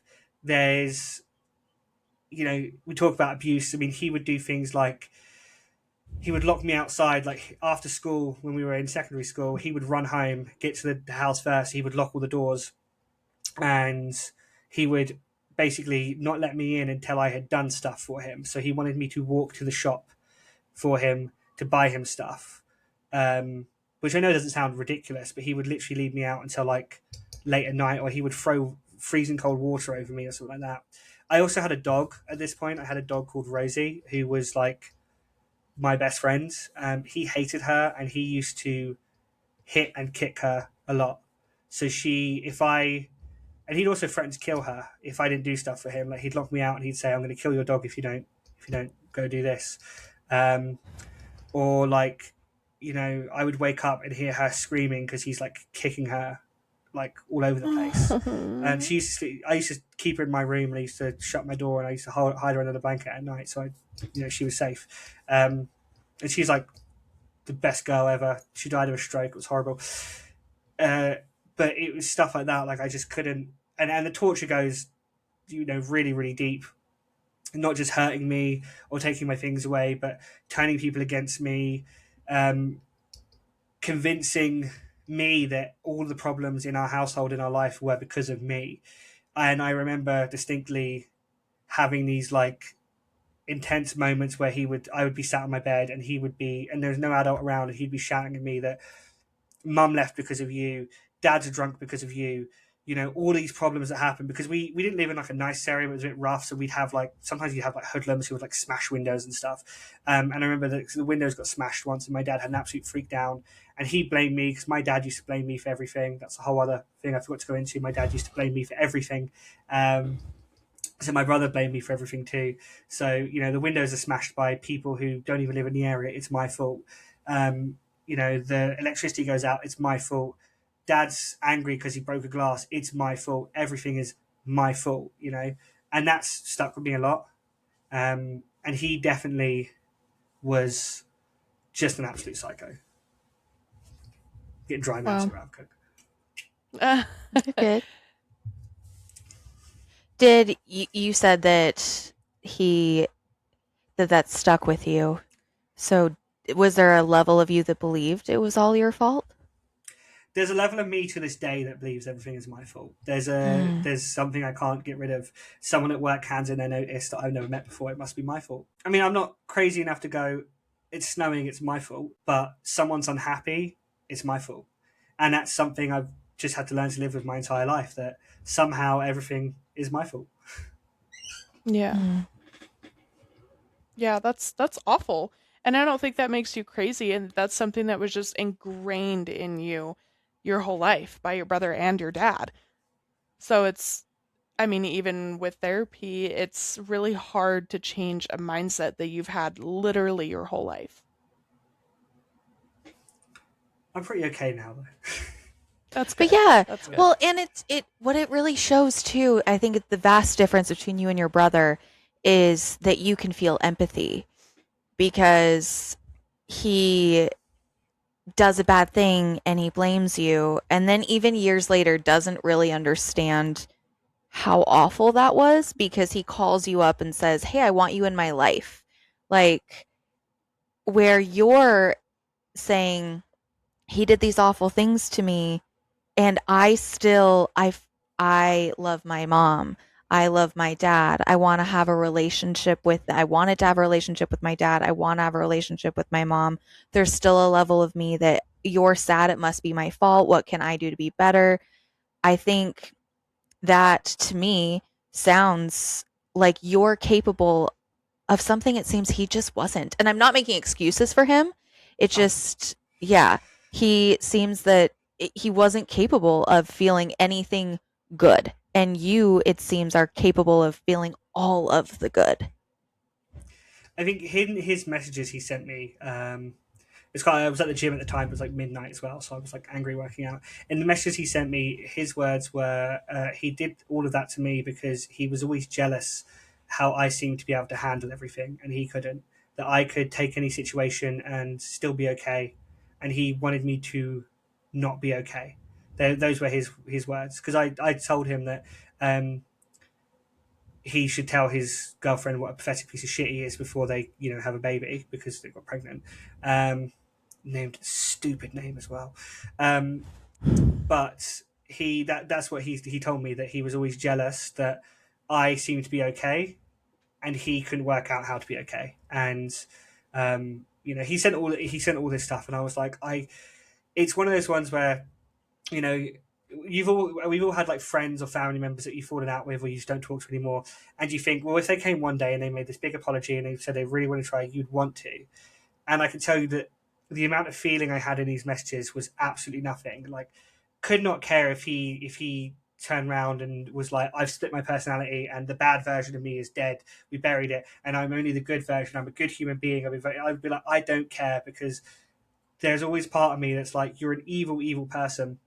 And I don't want to know the psychology behind it, because in my mind, he is evil. I genuinely believe he's an evil person. And there are very, very few people, I would say, who are evil. No one I know personally. He is the only person that I could never come up with an excuse for what he did. I don't care if he was a child, because he did it into being an adult as well. When my dad had passed, and obviously there was a lot of stuff. For example, my family on my dad's side had said that the reason he got so ill was because of my lifestyle. That's what my brother had said, that my lifestyle had stressed him out so much that he got cancer. Your lifestyle, like because you were gay? Because I'm Or gay, yeah. oh my god. Yeah, so they blame me for his cancer because I'm gay. And Oh my god. I'm very practical. I was trying to sort everything out, his documents, his bank, everything. My dad had a stash of secret money, which I never knew about until I'd gone into his drawer or something and found it. And there was something about, one of his friends had messaged me or something to say, your dad had told me that.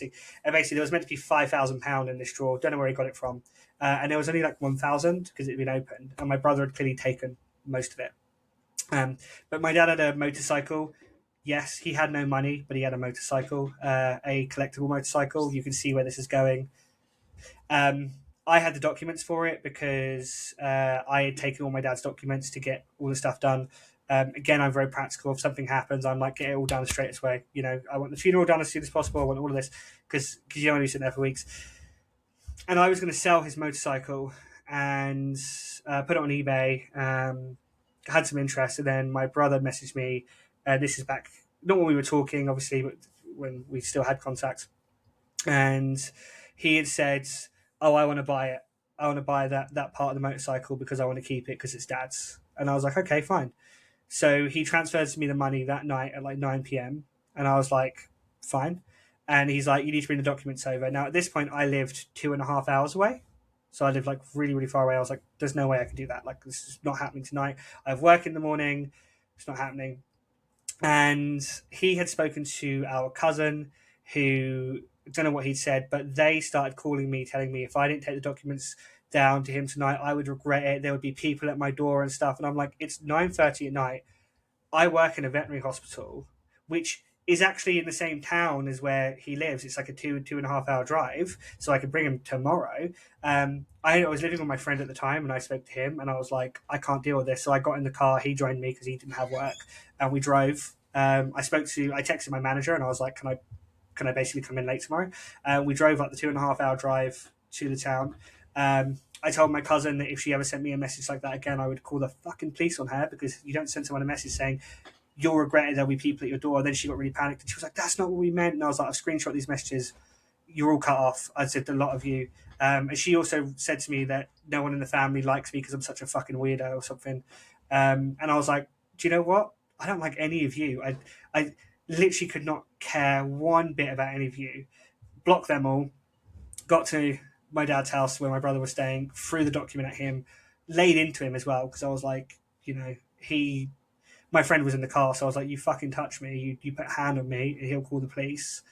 And I laid into him, but I was like, I get you wanted this, but the documents, doesn't matter when you have them. I could have mailed them to you, and that's the sort of person he is, where he convinced the entire side of the family that I was in the wrong. I was the wrong one. Some of them said I was a money grabber because the first thing I did was try to get access to his bank account. So I was like, to pay for his funeral, because I don't have money to pay for a funeral. They were angry at me that I didn't quit my job and do all of this stuff, but, basically. And it was just this whole crazy thing. Wow. Yeah. What the fuck? You have so many people in your life that suck. Yeah, yeah.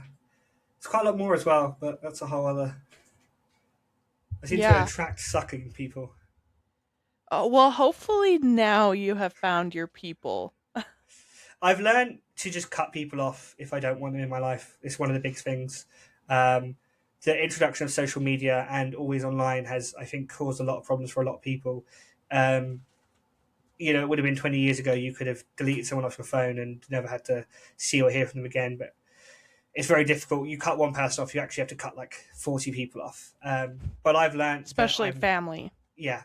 And I've learned to make myself feel happy that I don't feel, I don't engage a lot in social media these days. I add people if I want to. I keep things very tight, very close knit, and I cut people off. If someone's annoying me or pushing my buttons, or if someone's causing drama, I absolutely hate drama. If there's a dramatic person that always has to have that drama, I'm just like, it's not. I don't thrive off drama. I don't thrive off any of this.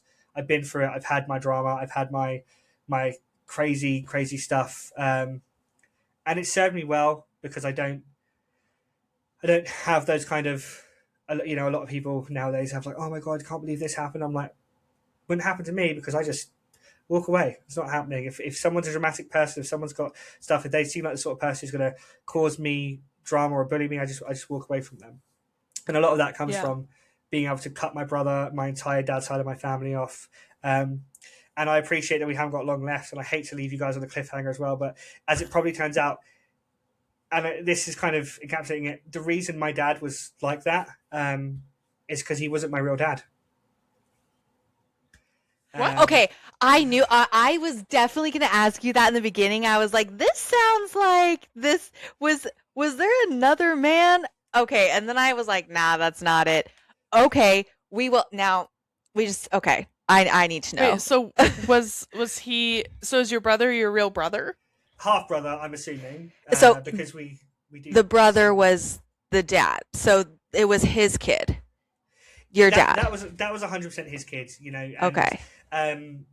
something that used to happen to me a lot growing up is that people would uh, one interaction with this girl. I can't remember her name. I remember what she looked like, very rough looking, and she had said to me about, "Oh, well, your dad's not your real dad, don't you?" And I was really young. I didn't think anything at the time. Years later, someone else made a comment about your real dad. And then the one that got me was my dad was drunk one day and he came out of his bedroom and I was asking him a question. He goes, "Why don't you go ask your real dad?"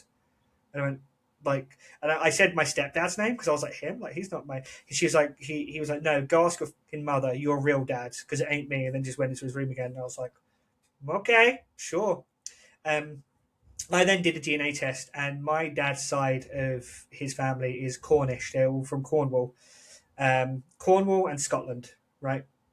Now his sisters and brothers and stuff, they also did DNA tests years ago, and I know this because I have a photographic memory, and I remember sitting in her front room while they went through the results of their DNA test with the same DNA test I did.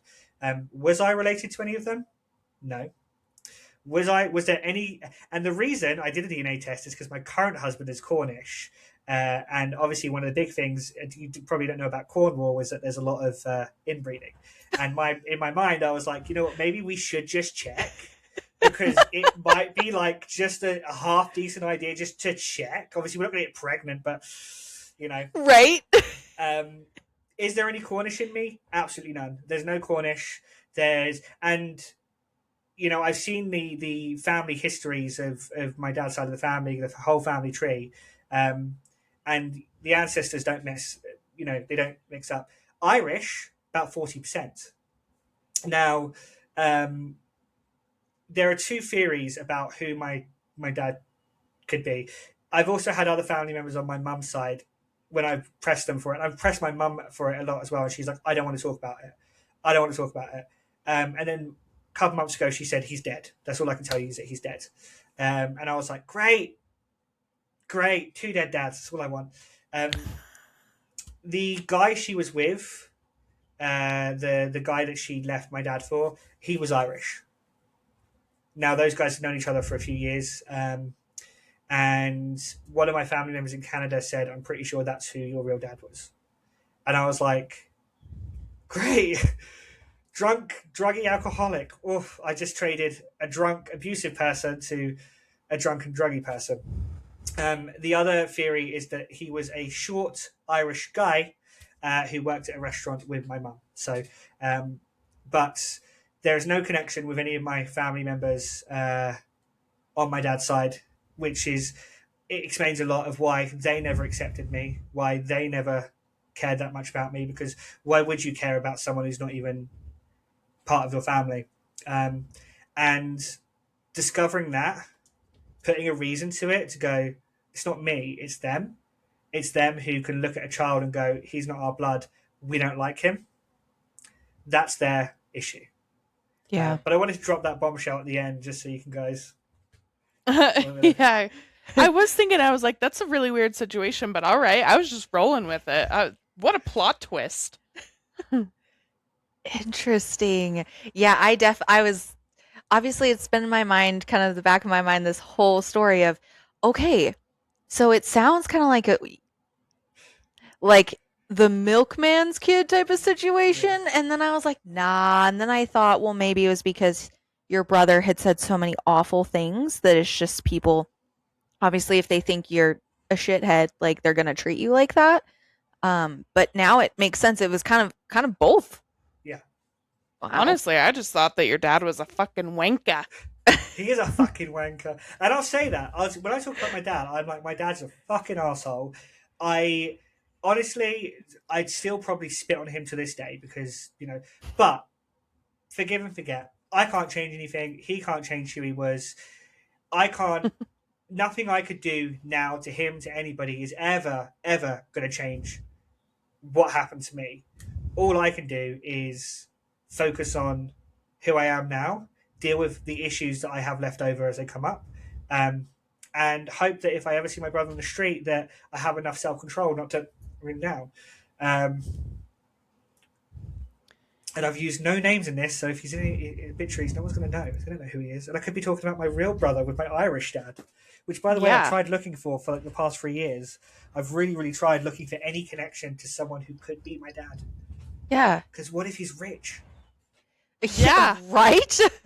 What if he has a washing machine in like a whole other room, not just outside? Yeah. Just if he has a laundry room. Exactly. Yeah.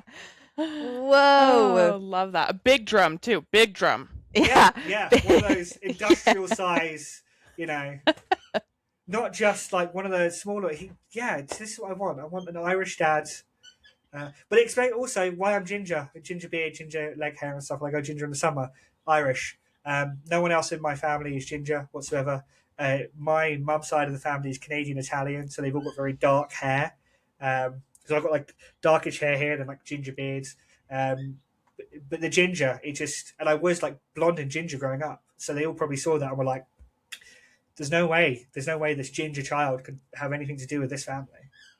Yeah. So is it also... I was really wondering about the ginger leg hair. Is it also the being Irish? I have heard that there's an issue, I guess, between like Englishmen and Irishmen. Is that like, oh, if he's Irish, that's also a reason to shun you, or did that not play a part? Well, Irish by blood, not by nature. So, and that's more of a like Englishmen, Scotsmen, and Irishmen always have a. It's just you kind of have to grow up with it. I can't. We need like another 2 hours to go through this. There's no Googling in the world could give you that answer. But there's different parts of Ireland, part of the UK and part of the UK as well. So, but I don't think they would have known, Irish, because also Scottish is also ginger as well. So it's and I mean ginger is just a very natural color in the UK. There's like half the population is like ginger of some sort. Okay. But definitely in that day and age, the late 90s, early 2000s, where if you didn't look like your parents, and they all knew my mum was a cheating whore, as one of them called her. And I'm not saying that she was right to cheat, but if you're being beaten by a man and there's another man who's not going to beat you, I don't blame her. I certainly don't blame her for cheating. I do not blame her for going to find safety. I do blame her for taking my plates, but equally, whatever she has to do to get out of that situation. Because I mean, she was beaten a lot. But they obviously just saw it and were like, he's not his child. Yeah. Damn, Well- that's a lot. That is so much. Oh man. I feel like I've done so much talking, and in reality, I've only really skimmed the surface of some of the things that have happened. Yeah, well, it sounds like it. It sounds like you have such a deep story, and we're really, really glad that you shared what you did with us. And I did mean, cry once. that's good. Like, and it's okay if you did cry. I think this might actually be the first episode that I haven't cried. I teared up for sure. I think, and it was just because I was just in shock the whole time. That yeah. So it's not as dramatic as some people's trauma or story. And my life has always taken an odd path, even after leaving that. I was married early, divorced early, faced kind of a bit of homelessness, bullying throughout my life. Like there's always been trials and tribulations, and I know it's not, as I said, as bad as some people's. It's not as horrible as some people, but there are probably a lot of kids or young adults out there who can relate to, both parents being wankers. Yeah. Well, and I don't think there's necessarily on a scale of whose trauma is worse than somebody else's. I think that everybody that goes through something like this, it's hard. It's awful, no matter what your situation is. So I feel like you can't even compare it and say like, oh, it wasn't as bad, because it was terrible. You were a kid and you slept on the floor, and your brother tried to kill you in your sleep, and your mom took the plates and not you. Like she valued the plates over her child. Like that's awful. Oh my God. Yeah, I never thought of it like that. She valued. I'm so sorry. He's like, well, I was fine with it, and now I have a whole nother thing to forgive her for. He's like, on my tombstone, less valuable than a plate. Put that on your resume. You're like, I haven't cried, but I'm gonna cry now. Right now. Oh my God. Well, then, like Joe just said, you've been through all of these things. Do you consider yourself resilient through all of that? I think I am. I definitely feel like I can handle any situation that comes my way. I might not be happy. I might not be able to do it without crying or freaking out, having an anxiety attack. But there's never been a situation that I can't get through. And actually, that sort of reminds me of one last little story to say, which I had at the beginning. It's something my dad said to me, which was it was a compliment followed by the most devastating thing I think he ever said to me, which is after my grandma died. We were in a taxi going home, and he was drunk, and he was telling the taxi driver that I am resilient, that I am independent, that he never has to worry about me, that I can do anything by myself. At this point, my brother was suffering a lot with certain things. And he turned to the taxi driver and he said, he's not like a son to me. He's just like a friend. And that sounds sweet until you think, but I'm your son. Yeah. And you've just friend zoned me.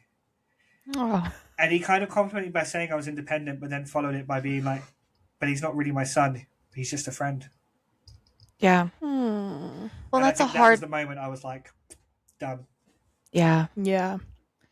And being independent too is also, I think that's a hard thing to be called to, because it can be meant as a compliment, but it also seems like in this situation he goes, he just never needed me. And you're like, yeah, I did. Like, it's not a bad thing to need somebody. Like, you can be a resilient person. Especially a and parent. Yeah. Yeah. You can be someone that you're like, yeah, I can handle things, I can bounce back. But like, we as humans were never meant to do any of this alone. No. Yeah. We would have little huts and villages.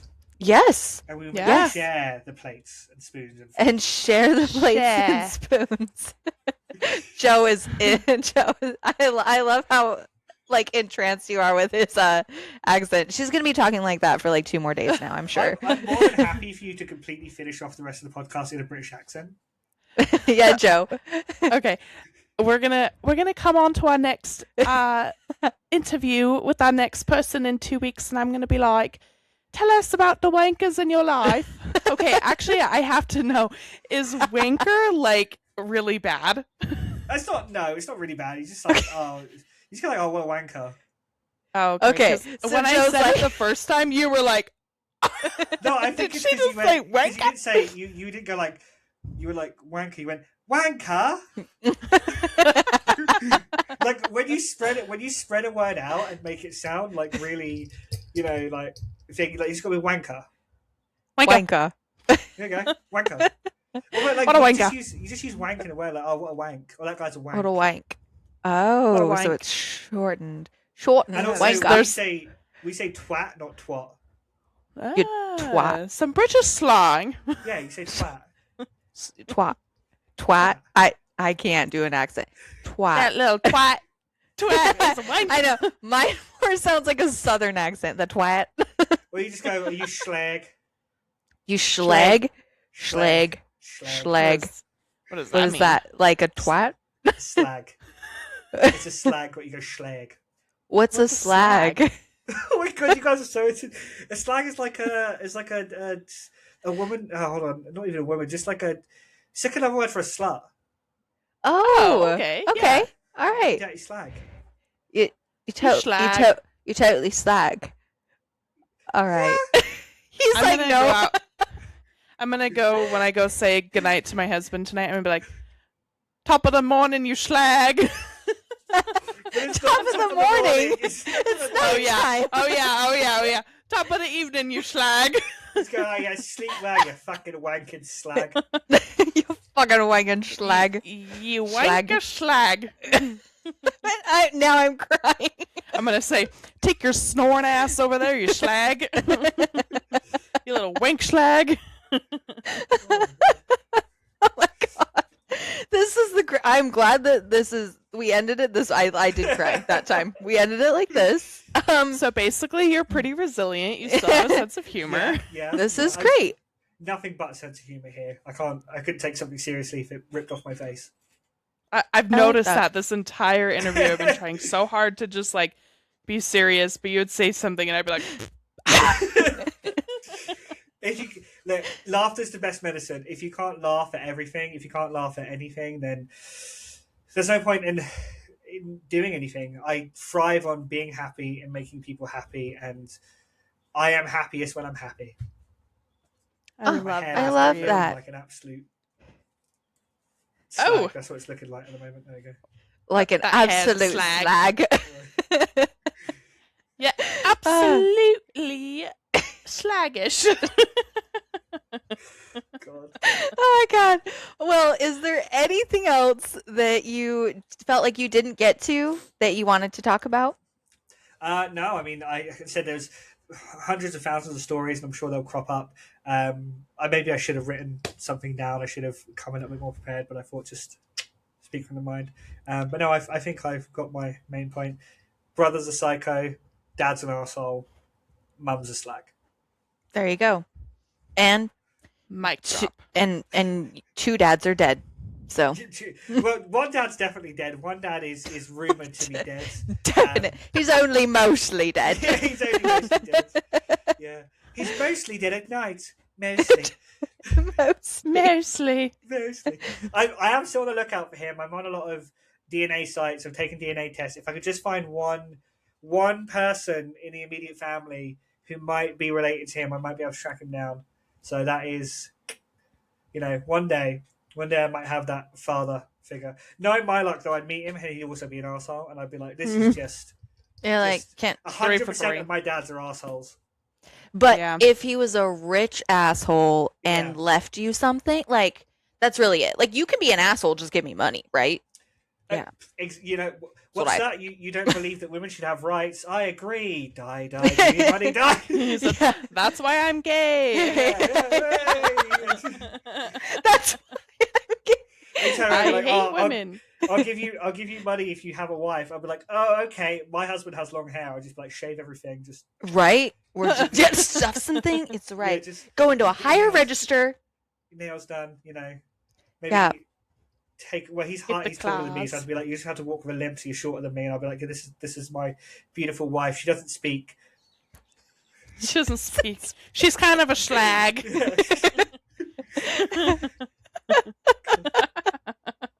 I like it. All right.